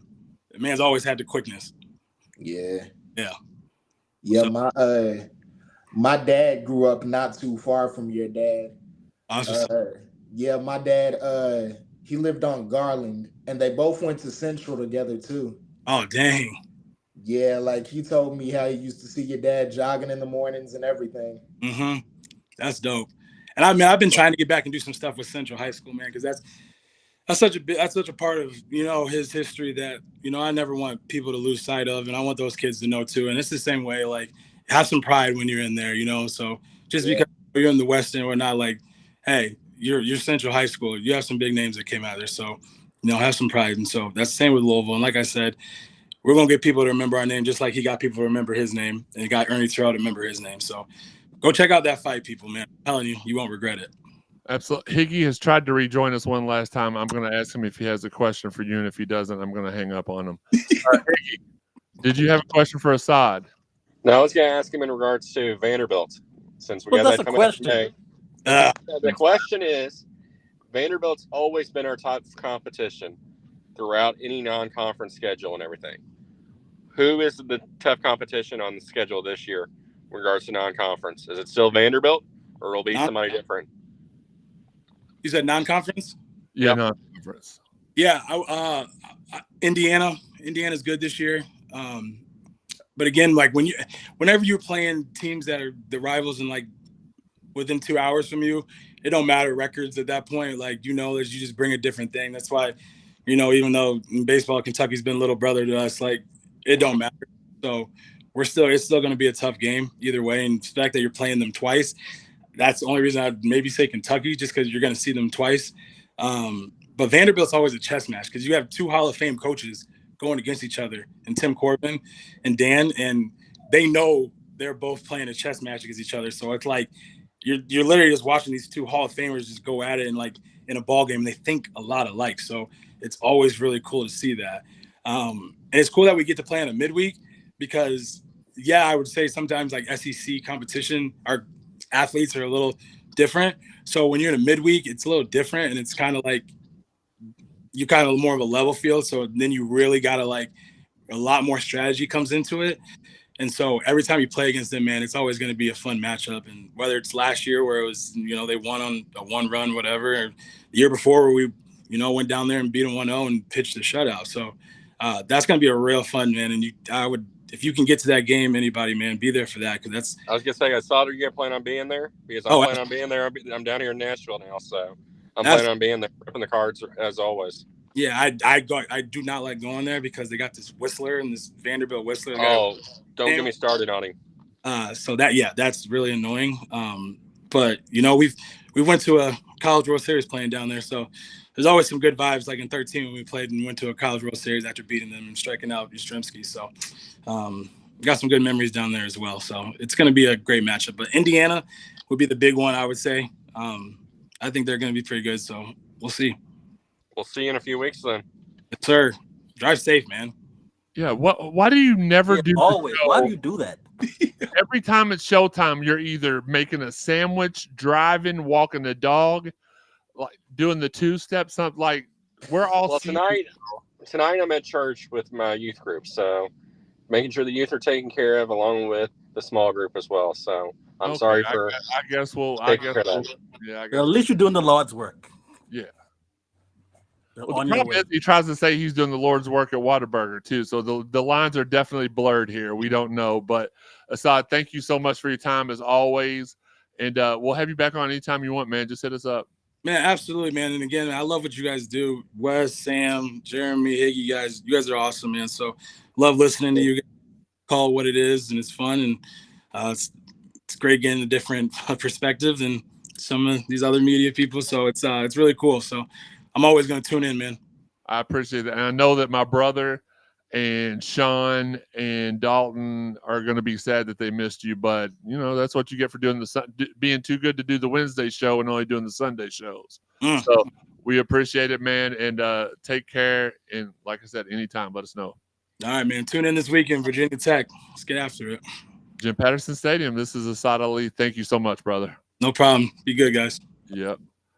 Look, we got a lot to catch up here on the chat line. I tried to keep up with some of them on there, but look, anything that we missed from you all that were questions for Dominic or Dalton or Assad, we'll get them to them, and then we'll either forward them along to you, or we will save them for our Sunday show at 2 p.m. and we will read them back to you then. Brian McGlasson said Tang had me when he said he had more dudes than Calipari. Tang got me when I saw him driving a couch around campus in one of his. He's got a I forgot the name of the show. What? but it was called like Hang with Tang, and he's in a remote control couch driving it around campus. It's fire. I love his personality. Master Yoda said, "I know, bro." WL Weller, the Twitter infamous WL Weller says Portal is an auction, 19,000 a month for L. I don't know if how he knows that or if that's even true. Master Yoda says Brian, that was golden from. Brandon Bender is encouraging you all to turn to ESPN2. I guess Will Wade's coaching right now. The rest it's the ACC tournament zone, I think. Is it? No, it's the low podcast. It's definitely somebody. Find out who's on ESPN2. Cardon says Will Wade. Brian McGlasson says bet Ohio State didn't have helicopters flying around. That's funny. Walter Hale, isn't Dusty May an alumni of Indiana? He absolutely is. And that's my only worry with him, is that he would leave us for them. Uncle says yes for Dusty. Uncle Larry in the building. Fabian says, what's up? I'm late. Well, guess what? You're right on time, because we're just getting to all these from almost an hour ago. Sorry, guys.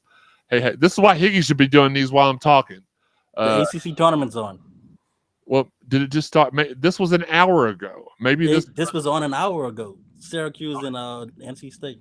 Well, I don't know. Then Brandon, you'll have to talk what you're talking about. Fabian says if it's Dusty, put a big buyout in his clause. I agree with that. Jeff D says Drew, Tang May, off radar.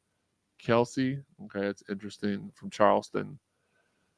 Weller says, didn't Wade pay a coach not to talk to the NCAA? I don't know about that. Beast Mo says, keep losing, y'all. Have to play the replay layer. Have fun, y'all. Go Cards. Well, that's because you're on that Aldi's internet you have on your phone. Jeff says no to Mick. Roger Nee says, Josh said that some baggage is okay, wouldn't knock them out. Wade would have a little back in the year. There's a lot of people that are on the Wade brigade. I don't hate it. I just worry, are we going to take the chance on somebody that if they make the smallest of mistakes, we get the death penalty? A level 3 violation gives us the death penalty. And if there's anybody watching that's I can't believe I'm saying this, but Brandon, if you're watching the show and you can explain to us, text me, let me know why the show cause shouldn't be a worry for U of L. Then we'll put you on here. Cardon putting his L's to the air, and Jeff D says Yates is spot on. What? Dominic was still on here. I'm far behind. Justin McCord, what's good, CSZ family? I'm sorry about this. Isaiah Kelly would love to know who you all would keep on the team. We're going to talk about that Sunday. For sure. Who you tell to leave if you were the coach? That's our topic Sunday. We had Wes write that down, I believe. Yeah. Drew Tang Wade from McCord. Frank Williams Wade, amen. Okay. DP. Andy's only 41 years old. He met every last one of the qualities. Check, check, check, check, check. He will crawl to the Ville.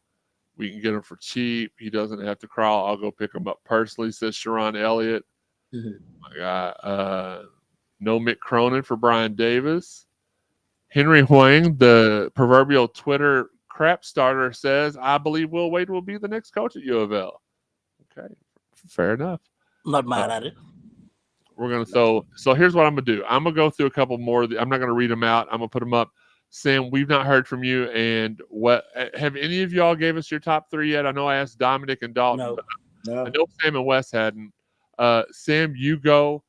Then after you give your top 3, Wes, you give your top 3, and hopefully I'll be caught up. If I'm not caught up, then Higgy, you give your top 3, I guess. Shout out to Reggie Johnson joining in on the Facebook line too. Huge crowd tonight. We appreciate you all coming. This, as bad as the situation is, this is the best time in sports radio and podcasting, is when there's something big or negative going on. The numbers are going to be through the roof, and it continues tonight. It's because of you all, and we appreciate that. Sam? So, obviously, like most people, my first choice will be Scott Drew. Because he's so good at rebuilding, I don't think the University of Louisville needs a complete rebuild here. You give him a few years, 2-3 years, and he'll have us in the NCAA tournament, in the Elite Eight, Sweet 16, things like that, in about 2 or 3 years. So that's my first choice. My second choice, for all of the reasons and more Dalton said, is Will Wade. Look, I know that because of the show cause and things is kind of a drawback on him. But I don't. I'm trying to. I was trying to find out how long he has that show cause for. I don't think it's too much longer. Till the beginning of next year. Yeah. So I believe just for a quick second, I believe it's through. And Steve, if you're listening, you can correct me, but I believe it's through June of 2025. So he would miss this recruiting cycle and the beginning of next recruiting cycle. He wouldn't be able to talk to any of the recruits. 2 cycles. However it is, it's 2 cycles. Okay. So he can negate that by keeping a Nolan Smith on board, or another great recruiter. I mean, friend, family of the show, we would prefer it to be Nolan, but he can negate that by having a great recruiter.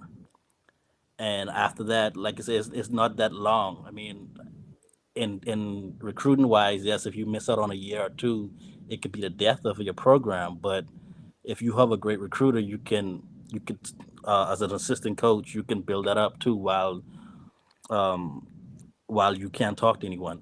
So, and my third choice is kind of out there, as well as my long shot, of course.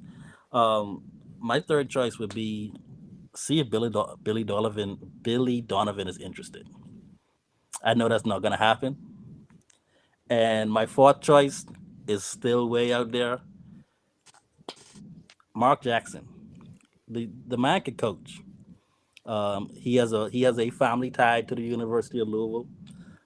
He has ties all over in the basketball community, and I know it could still be a stepping stone for him to get back to the NBA. But if you give him 3, 4, 5 years, I think he would definitely leave the program better than he got it. And once that happens, if and when the NBA does come calling, we'll be in another group of candidates that can come in and continue on what he's doing. And furthermore, when you look at Mark Jackson, he'll bring an exciting style of basketball to the Yum Center again. Um, it might take us a while to win those games, but at least it will be an exciting brand of basketball that we get to watch. And his teams will compete. He will teach the players because a lot of coaches coach and not teach anymore. I'm not going to throw any knock on the previous coaching staffs, but you saw a lot of coaching and not a lot of teaching. You saw a lot of telling players to do this, but not telling them, not explaining why, not allowing them to think quickly on their feet. You're just telling them, hey, do this, but you're not telling them why they need to do that or what to look for in order for them to be at this spot. Like so, Mark Jackson is also he's like I say he's a great teacher. I don't think like no disrespect and no discredit from Steve Kerr and Steph Curry and Klay Thompson, Draymond Green. I think Mark Jackson definitely laid the foundation for what those three guys have became. And I'm not saying that we're gonna get those three level type of players here at Louisville, but you can see that he has the ability to teach people the game. And if you can teach people the game, you can grow their IQ. And once you do that, their talent can, like the saying goes, hard work beats talent when talent don't work hard. So when you do things like that, when you get a guy in here that can teach players as well as coach them up, you could have an exciting brand of basketball and something to look forward to year in and year out. And like I say, ultimately, because I believe he does want to get back to the NBA, he'll do that in 3, 4, maybe 5 years, and then we'll have a new set of coaching candidates. But yeah, it's for me, it's Scott Drew, Will Wade, long shot Billy Donovan, and an even longer shot Mark Jackson. And I know this is going to come as a surprise to you all, but I know Mark Jackson. I've communicated with Mark Jackson about the potential opening position. I know there's interest there. I don't know if we reach out to him. I have communicated to him that he needed to have his people call our people so they could be people. But and really quick, Jay Bell, I wasn't ignoring any of your all's comments. I just was behind. I'm caught all the way up. Yes, he can't.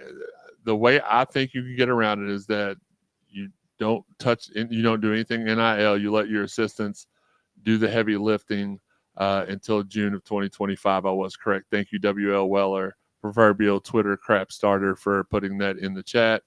We appreciate you. Mark says he likes Lamont Paris to coach at South Carolina. Not a bad choice. I don't think there's a bad choice.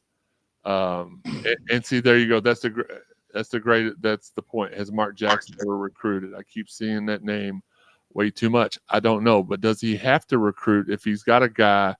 I'm gonna go ahead and leave your comment on there because Sam, I can see all of Sam this way. I don't know, and so that's something I would have to ask. Again, I don't really want to say anything to him because he's not on any of these projected lists.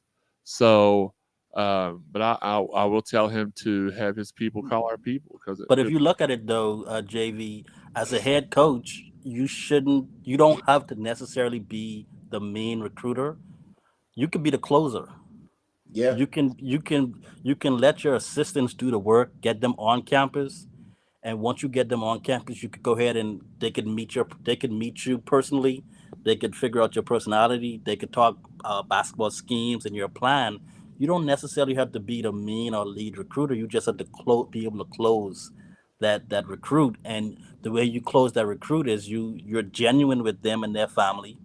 And you lay out a game plan. Hey, when you come here, this is the meal plan, the strength and conditioning program.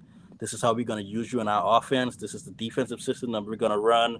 And this is how we're going to build a team with you or around you, depending on the caliber of that player.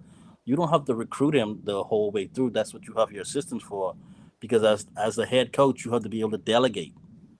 Just like how head coaches in football, they have an offensive coordinator, defensive coordinator, and special teams. Like you want to have your thumbprint on everything, but you can't have your direct input on everything because it's too many players to go around. Wes, what about you, brother? Honestly, I wanted to start off with the end of what Sam was saying and what we were just talking about with Mark Jackson. Honestly, the way he got done, of course, in my opinion, I just thought about it in reference to it. The way Mark Jackson got done with the Warriors was kind of like the Montreal screw job of coaching. Like, dude architected had everything in place, and then they just fired him. Yeah. Just because. But yeah, because he should have the rings Kerr has. That's just my opinion. But I'd probably say my 1 and 2 are probably pretty much the same as everybody else. Scott Drew, of course, I mean, national champion, been at Baylor over 20 years, built them from the ground up. And he could really get us back on track quick. I think him and Wade can automatically turn us back into a tournament team first year. It's not going to take long. Title contention, probably 2 or 3 years. Honestly, with Wade only being 41, Wade's ceiling is still very high. I think he's really just getting started, as a lot of us do. And my 3rd is Jerome Tang. Okay, I like that. I like the picks. Look, I requested, I summons for this guy. Look, I know most of y'all don't like him. I'm just kidding. Grew up with this guy. He is very well versed in in NIL and pretty much anything college basketball. If you tuned into Wes and the gang, Jay Bell and all of them and their power, Jeff and the Power 10 Spaces, you heard him talk a little bit last night. But this is my little brother from another mother, and I wanted to ask him a couple questions myself. It's the one, the only, Brandon Bender. Yes, sir. Yes, sir. What's up, bro? Yo, what up? What's up? You just chill? You styling and profiling? Yeah, man. I'm just over here watching the NC State blow out Syracuse. Yeah. Listen, I wanted to bring you on here literally for one reason and one reason only. If you listen to, and I'm gonna preface this with, I don't want listen. Me and Brendan's been friends for a very, very long time, and when he calls me and I hear Jeremy Wyman, I know that I'm about to get some, overhyped. It like when he calls me, he's like, "Hey, Jeremy, what's up?" But when I hear that Jeremy Wyman, I know there's some chicanery about to go down on the conversation. But I appreciate him hopping on here. But the question I have for you, Brandon, is a lot of the mainstream media in town and just people that have now understand what I'm saying is people with common sense. I'm not downing anybody else.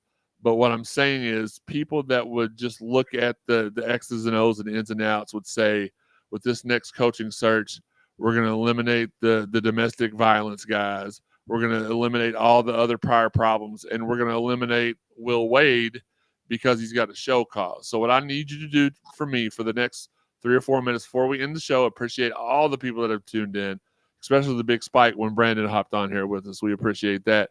Explain to those people why the show cause would not be as big of a deal. Like I've asked you, we were supposed to have talked about this earlier. I got busy. I wasn't able to ask you. So I'm going to put you on the spot in front of the millions, well, the hundreds and thousands, actually, of people tuned in. Explain to them why that's not as big of an issue as everybody else is making it out to be. Well, I will say this. We all know what Louisville is, man. We know it's one of the premier programs in America. It's considered a blue blood program. We know this, okay? So I'm going to give it to you guys real, okay? And you can mark this down when I tell you, because when I tell you this, I'm not telling you what I think. I'm telling you what I know. You can forget about Scott Drew. He's not coming. He's been there for 20 years. They just got a brand new arena. It's no state tax. He's not coming. He's not coming. He is Baylor. Okay? When he dies, he will be buried in a Baylor coffin. Trust me on that. Okay? I'm going to give you guys 3 names. Just 3. And when I give you one of the 3, it's going to shock you. Actually, I'm going to give you 4. I hate him already. I already know who the one that's going to shock everybody. He's been sending me memes of him all day. I'm going to give you 4. Go ahead. And this is in no order, okay? But I'm going to give you guys why only these 4 guys should be considered. The first one is Will Wade. The reason that Will Wade should be the guy, the man went to McNeese State. With all due respect, that's as close to an HBCU school as you could possibly get. Facts.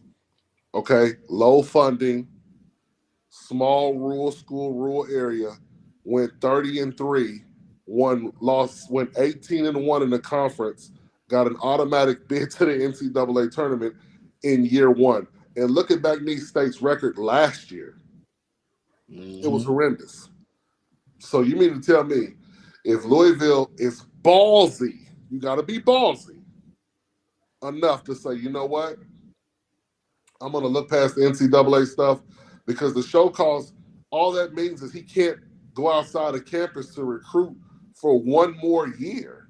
Well, last time I checked, they got AT&T, Sprint, Boost Mobile. You can get a lot of stuff done on the phone these days. You see what I'm saying? So that ain't nothing. Because just because he can't leave campus don't mean his assistants can't leave campus. All his assistants got to do is one thing: bring him to me. I'll close it. There you bring go. him here. I'll close it. Okay? The second guy, because of credibility in his name, I understand people will say, well, it's the same with Will Wade. Well, the NCAA stuff. Well, the second name is Bob Huggins. Okay? Okay, Bob Huggins, we know he's had some alcohol issues in the past, right? What about Chris Beard when he was in Texas? He went to jail and got a mugshot and got an extension today. What's the difference? We're in a different landscape in college sports. People want to win now. Okay? Now, Jerome Tang. I can see them going for Jerome Tang because he does not want to be at Kansas State. If you guys remember, when the season first started, the president of the school expelled his best player, who's now at Memphis. And Jerome Tang was very much in awe about that. He was uptight about that situation. He's probably going to come in and cheat. He's got the energy level. It makes sense. Now, this fourth one is going to shock you all. Once again, I'm telling you what I know, not what I think. Jeremy, do you know who did we grow up with, including all of you all on here? Who did we grow up with and we went to middle school and everybody wanted to wear shoes? Do y'all remember? No. No clue, huh? No. I'm gonna tell y'all this with great certainty. Wait, hold on. Wanted to wear shoes? We all wanted to wear shoes. Some of us wore them because we could afford them. Our parents could, but some of us didn't get a chance to because our parents couldn't afford them. But I'm gonna tell you when I tell you guys this name, I'm gonna tell you this with great certainty. Jeremy, do you know who wants the Louisville job today? Who? Penny Hardaway. Penny Hardaway. Yep. He wants the job. I'm not telling you what I think. I'm telling you what I know. I know. So those are the only guys. Get the Scott Drew. That ain't gonna happen. Get it out of your mind, man. Mick Cronin, they don't have $20 million to pay his buyout. Not gonna happen. Get it out of your mind. What about this really quick, Brandon? Not to interrupt you, even though I am. We have to put a stop to the Mick Cronin stuff if we can. The buyout is astronomical, but there's a local Twitter celebrity, which I know he's probably going to hop in here and spam me here in a second, that is just convinced he is the pick. There's a loophole in his contract because of conference realignment that allows him to get out scot-free. Do you know that to be true or false? For sure. I'm going to be honest with you. I played for Mick in college, okay? Right. That is very much false. Mick's daughter is a junior in high school. She's attending school in Beverly Hills, California. So you mean to tell me she'd rather say, hey, Dad, let's move to Louisville so I can go to Assumption, Mercy, or Sacred Heart over Beverly Hills her senior year? Not going to happen. It's going to be Sacred Heart. Really quick, Brandon, Assad, we had him on earlier. He said, what's up to Big Bro? And he's in here right now watching this as we speak. That's my dude right there. Assad is my right-hand man.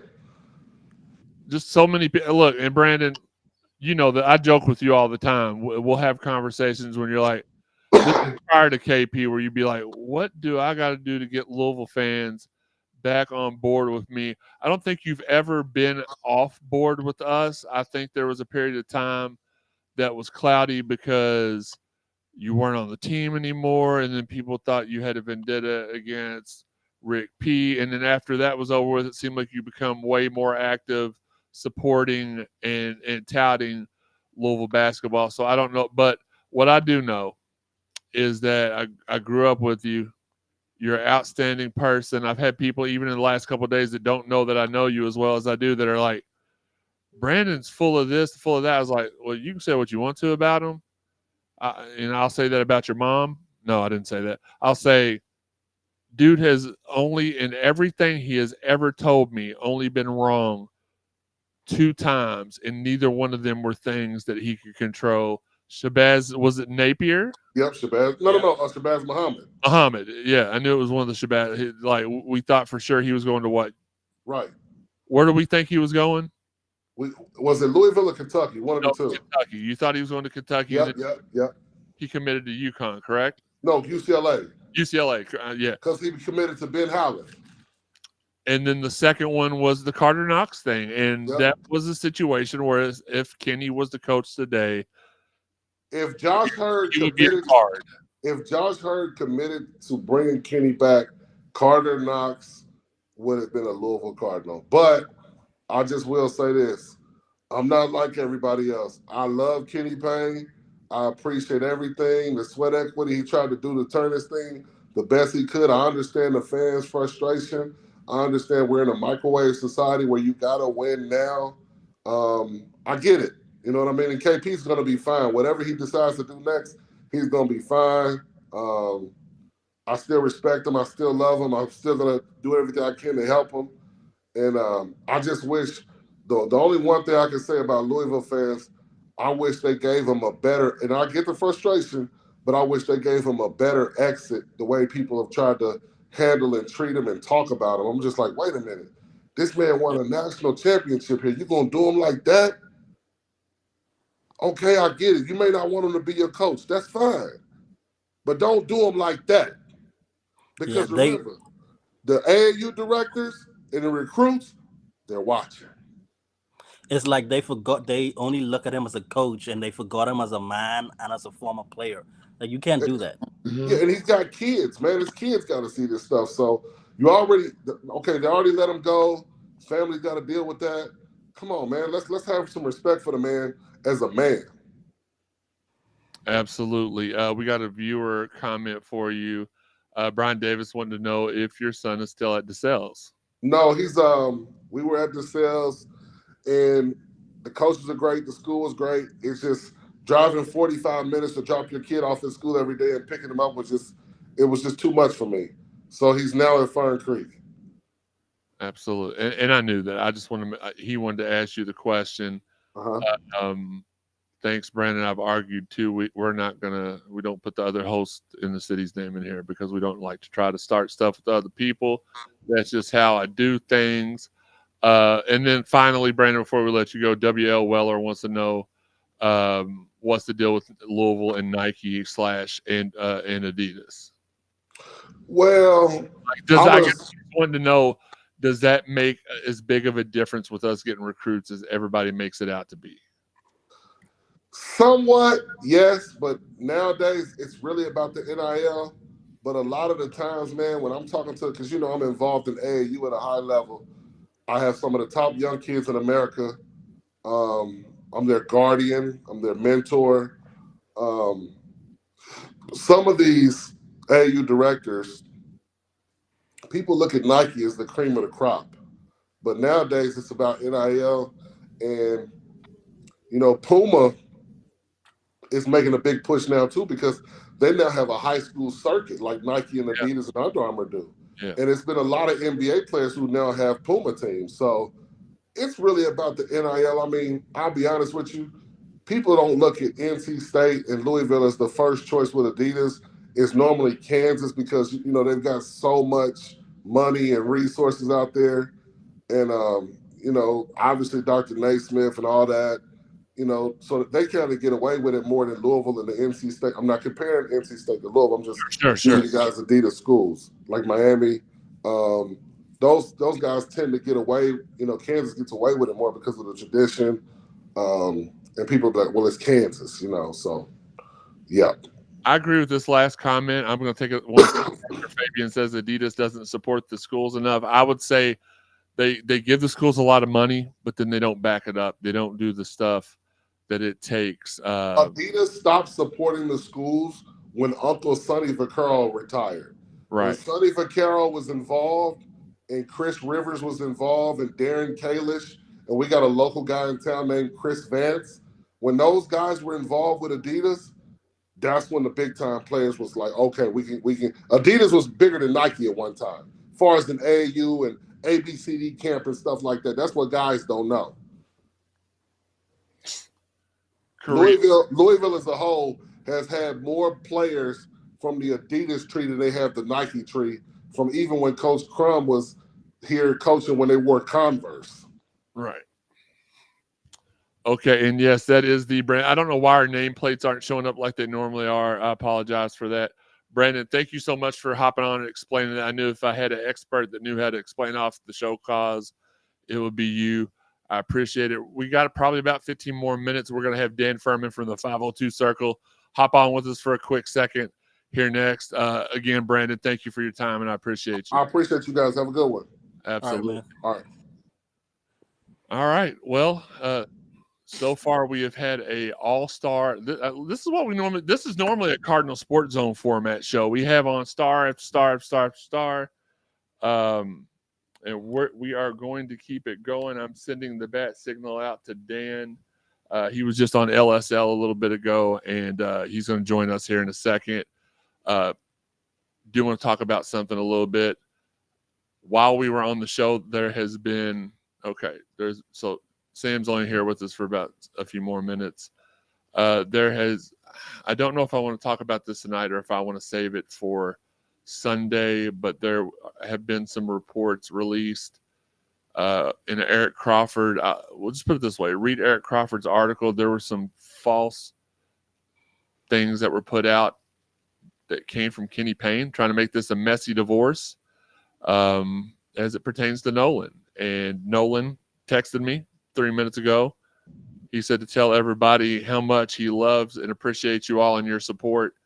And we'll touch back on that here in a little bit. We want to, before we end the show tonight, bring on a guy who has been instrumental and will be instrumental in the growth of the Louisville basketball brand going forward. And he's one of the best dudes I know. I mean, just a great guy.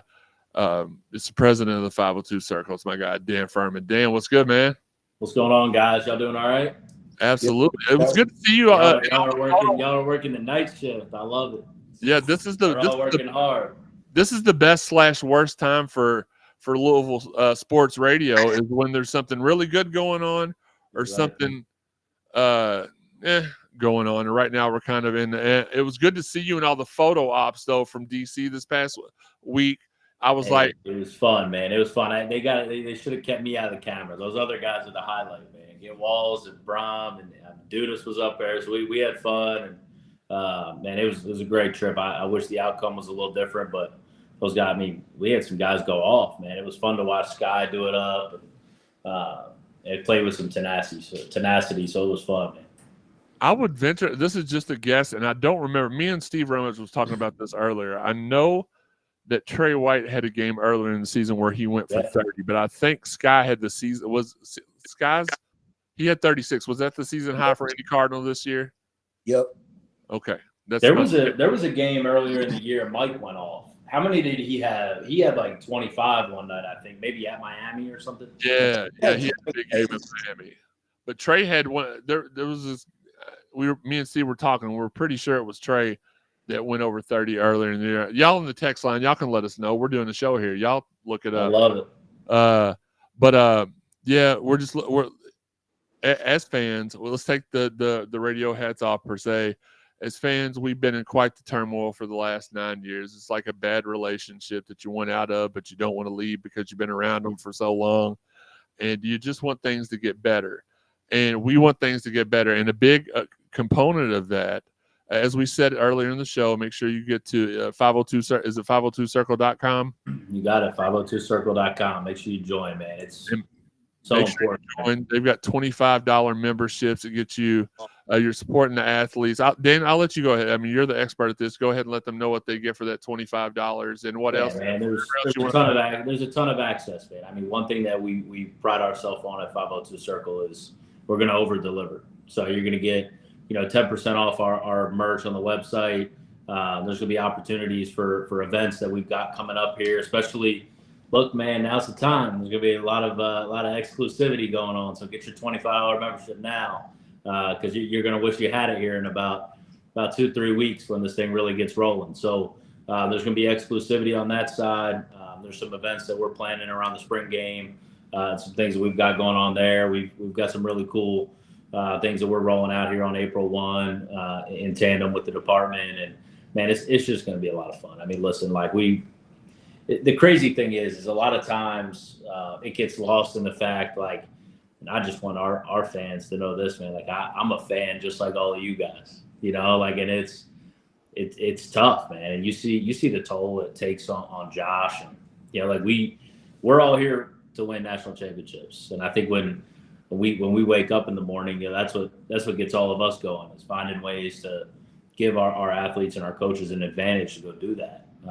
And we're excited about that opportunity right now. This is a chance for 502 Circle to continue to establish themselves, and we're not going to leave any stones unturned. So we're excited about it.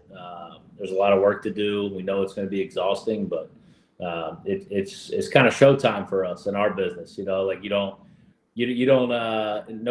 says you're good at something because you do it when things are going well, right? It's all about that rebound, the rebuild. So it's time to get to work. I'm excited to see what we can do. Absolutely. Again, Dan Furman, president of 502 Circle, joining us tonight. This was impromptu. Look, we started off the show with our guy, Dalton Pence. Then we had Dominic Yates, Assad Ali, even Bender joined us for a few minutes. But the cherry on top, the creme de la creme, it's our guy, Dan Furman. Dan. Man, I don't know about all that. The one thing I get. I appreciate that, though. No, it's the truth. The one thing I get, no matter whether it's Larry O'Bannon, DeJuan Wheat, Samaki Walker, Sam Madison, no matter whoever's on the show, the thing I put the most detail in are my introductions and in my complimentary statements. So I'm the best in the business at that. I'll put that up against anybody. Oh, wait a minute. That was me not being humble. I apologize. I really appreciate everybody. Hey, but okay. Back to what I was saying, there's many ways. Like you told me earlier, $25 a month can help out exponentially if you can afford. And for the people who have the mind frame, this is the question I really wanted to ask you. Some people have the mind frame. Well, I don't have enough money. I don't make enough money. How do I still help out?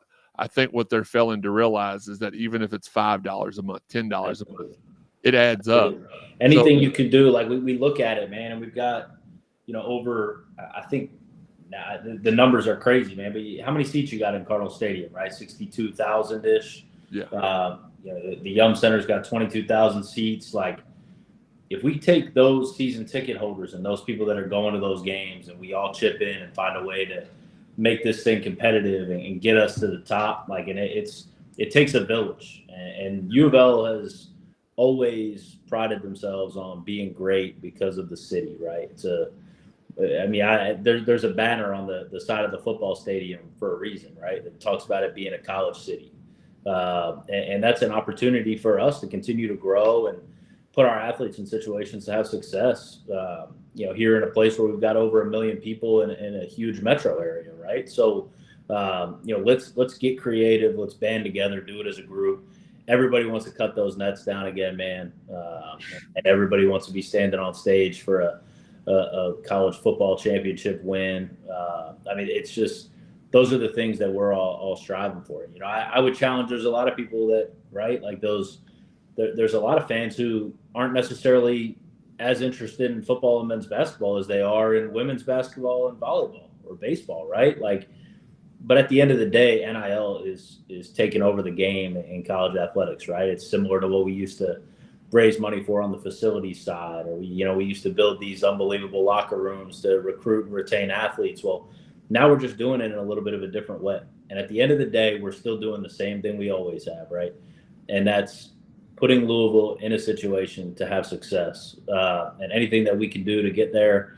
This community has been unbelievable. They're going to continue to be unbelievable. I know you guys everybody's out there. You're all rock stars. Like, this is going to be a lot of fun. And it's our job to make sure we get this thing back and rolling. So we're excited about it. I know that Josh and his team are locked in, ready to go. So it's, these are the kind of things that, for our fan base, you guys all know that we're all fans too, man. And we want to win. We want to see those smiles on your faces going in and out of every venue we've got. So, go on 502circle.com, get involved, join a membership level today.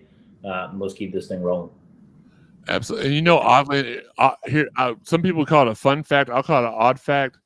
Josh Herdt is the only important member of U of L athletics, whether it be player, coach, administrator, I've never met, never said hi to him, really? Never talked to him. He don't follow me on Twitter. He's missing out on that.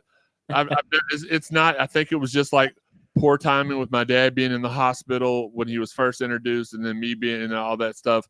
But yeah, I've never met him. I'd love to do it. I know he does those runs on the home football games. I'm gonna have to get out to one of those so I can introduce myself to him this year. I really feel like he can. I really feel like he will make the right hire, and we will be rejoicing again in the streets one day really soon. Dan, I appreciate you for joining. I mean, this was late. We're 2 hours in. Man. Appreciate you guys always. We're 2 hours into a normally 45-minute show, and just people keep, hey, can we hop on? Can we hop on? And I didn't have that, it was just like, hey, I'm getting on. I'm like, yes, sir, boss. Speaking of boss, the people keep asking, and I talked to you about this earlier on the phone, and I'd be remiss if I didn't let them all know right now. The Louisville live streams are on their way back, coming to you very, very soon. It was something that I was very honored when Brittany and Rayvon contacted me to do it, and then to find out 502 Circle and Dan was a part of it. It just felt like a perfect match, and the fact that I get along with pretty much everybody, like 99.9% of the people on earth, and I've always been a big personality. I don't know if y'all can tell that or not, but I've always been a big personality. Love to entertain. So this was a dream come true of mine. I appreciate y'all for making that dream possible for me, Dan. Yeah, man, be ready to go. Hopefully they'll be back next week. So let's get this thing going. Y'all heard it first. Thanks again, Dan. Appreciate you guys. $25, 502circle.com, $25. And we're tearing down the Nets in a couple of years for sure. Guaranteed. Jeremy, guys, absolutely. Go Cards, man. Sam guaranteed.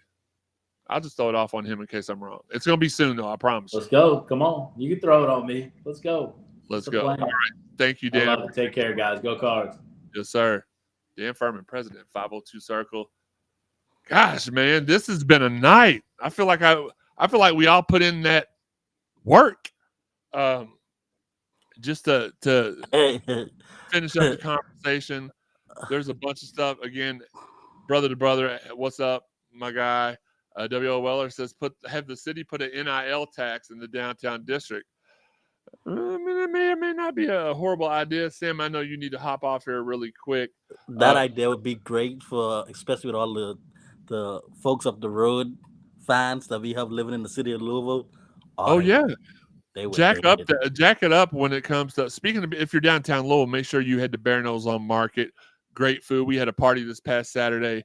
Great there. Our guy George just absolutely showed out for us. We appreciate him. Wes wasn't there, but Sam, Sean, Dalton, Joey, my wife, we were all there. We had a great time. We appreciated the hospitality and had over 2,500 people tuned in to that live stream. It was absolute nuts. Credo, I couldn't say it any better. What a wait a minute, that's Wes. Wrong guy. Credo, what a lit live. Absolute. Look, when the show started, it was only going to be Dalton. And then I started talking with Dominic. He's like, yeah, I might be able to hop on. And then I started chatting with Assad throughout the day. He's like, bro, let me on. And I was like, absolutely. Like, say less. Louisville legend, videographer, Assad Ali, a.k.a. little brother in a good way. But and then, like, literally, I'm going to wrap up Brandon, which, by the way, I had Brand. To those who I offended by bringing Brandon on here, I apologize. He'll get that joke. But he explained the show cause, and it's still going to be an issue for some people. It's not going to be an issue for others. And then to be wrapping Brandon up and to get the boss man, Dan Furman, hit me up. I was going to tell you all that tonight.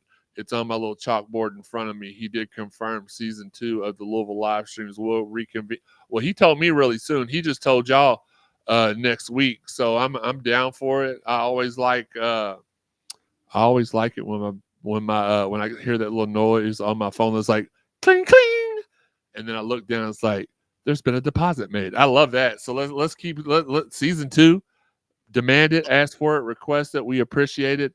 KS Card hops on. Got here late. Is there any chance of Herdt pursuing Will Wade? I don't want to say no. There's no chance. Here, I'm gonna put a comment back on there because, well, especially since it's Corridos, and it was a great comment.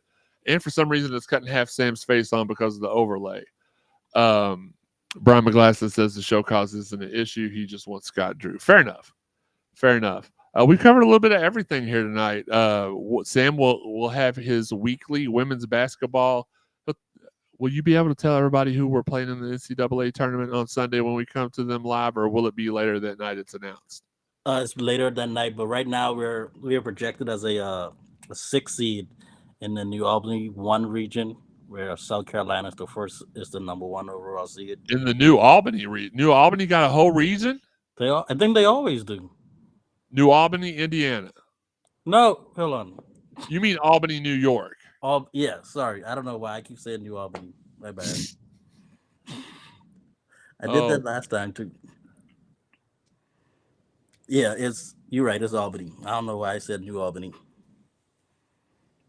But yeah, so right now we're like a 6 seed. And of course, like I said, South Carolina is the 1 seed. And I think Ohio State is the 2 seed in that region. And Auburn is the 3 seed. So, I mean, if it holds out, I like our chances to get to the Sweet 16. I like the matchup against Auburn. I like the matchup against Ohio State. I do not like the matchup against South Carolina. That's as far as I put that. But You give Coach Walls a weekend or a week to game plan, he'll come up with something for Coach Don Staley, and South Carolina is just up to the players to execute. Sorry, I'm getting texts from like As I Kansas State is about to knock off Texas. I feel comfortable saying this. Gosh, man, they're devastated. These rumors, these lies that Kenny has put out there, just completely devastated the family. And I'm gonna have to. I'm gonna end this a little. Well, I say a little early. We went on for 130 minutes now.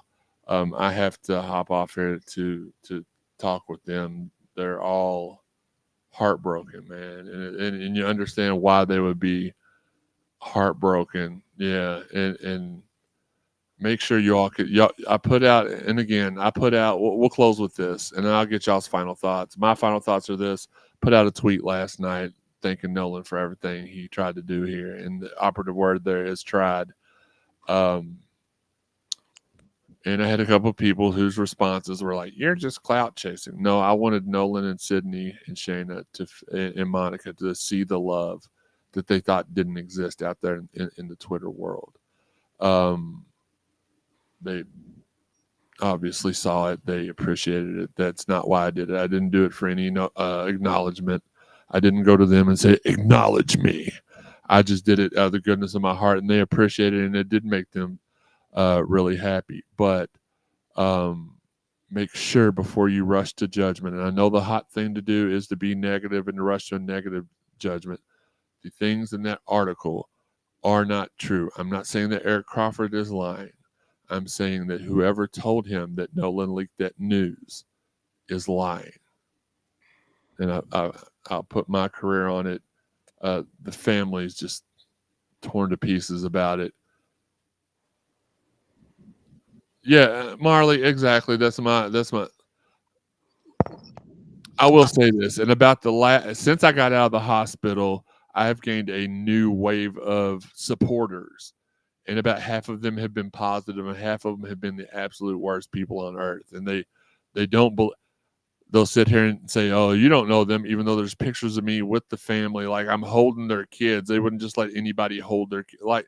It's nuts. It's just a bunch of people who just come around and they're like, "Oh, there's no way this guy knows all these people." If you look through the roster of the guests we've had on the show, from Sam Madison to Ivan Green to Lavelle Boyd to Chris Redmond to Larry O'Bannon to DeJuan Wheat to Samaki, the list goes on. I know I'm forgetting a ton of people. Spike Davis, all those guys, like Preston Brown, Keith Kelsey, Brandon Radcliffe. I don't want Jalen Brown, all my dogs. I don't want to. I know I'm leaving people out. Sorry about that. I couldn't get those guys to come on the show and be as free and stuff. Like a lot of those people I either met when I was here the first time, met when I finished my degree, or are people I covered since I've been here, and they, just natural connection. So yeah, for these newer people, they think it's clout chasing. I tried to put all the negative comments out of the way. I try not to let it bother me, but it is what it is, as they say. Look, Wes, did you have any final thoughts before I go ahead and wrap this up and take care of some family business real quick? Hopefully brighter days are ahead, man. All right. Well said. Sam, your final thoughts? Let's stay peaceful. Let's stay realistic, and let's trust that Josh Herdt and his staff is going to do their due diligence and find the next right guy for the job. The next right guy? Like Jay Wright? Are you trying to tell something, Sam? No. I will not let you get away with that. Away with that. All right, y'all. I'm going to hop off here for Wes Keys, for Sam Bazin, for myself, for Dalton Pence, Assad Ali, Brandon, for Dan Furman, for Dominic Yates. This is probably definitely our most viewed episode of Live with 55 because we just do this during the week normally to catch y'all up on stuff. I let Wes and some of the other guys kind of get practicing on podcast. Tonight, I had to commandeer it for a bigger cause, and that is the termination of Kenny Payne. You won't see any further, especially after the stuff coming out tonight, you will not see me further supporting Kenny publicly in any way. I don't know why this has to get messy. I don't know why it's getting nasty, but I won't be a part of that. Peace out to everybody. Appreciate you guys as always.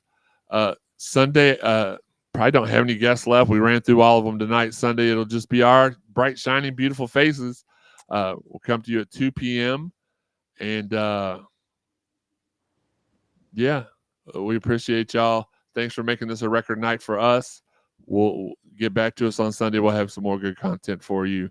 We are going to what is it? We're going to let you all put together who you keep from this little basketball team. What else was it we were going to do Sunday, Wes? Let me see. There was like one other thing other than that. Player awards. Yes, give our player awards. Tune in for that. We think y'all have some fun, and then we'll have some updates because between now and then we'll hear some more about this stuff and see what's going on. Again, for Sam, for Wes, for the guests, we appreciate it. We love you all. This has been Live with 55.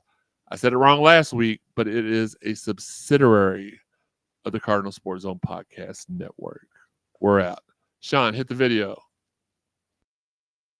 We throw the mails and you take them home. When they ring the bells, you know that it's home. The bar is set, we setting the tone. If we set it, then set it in stone. Now sit in the seat and set up your phone. You in the Cardinal Sports Zone.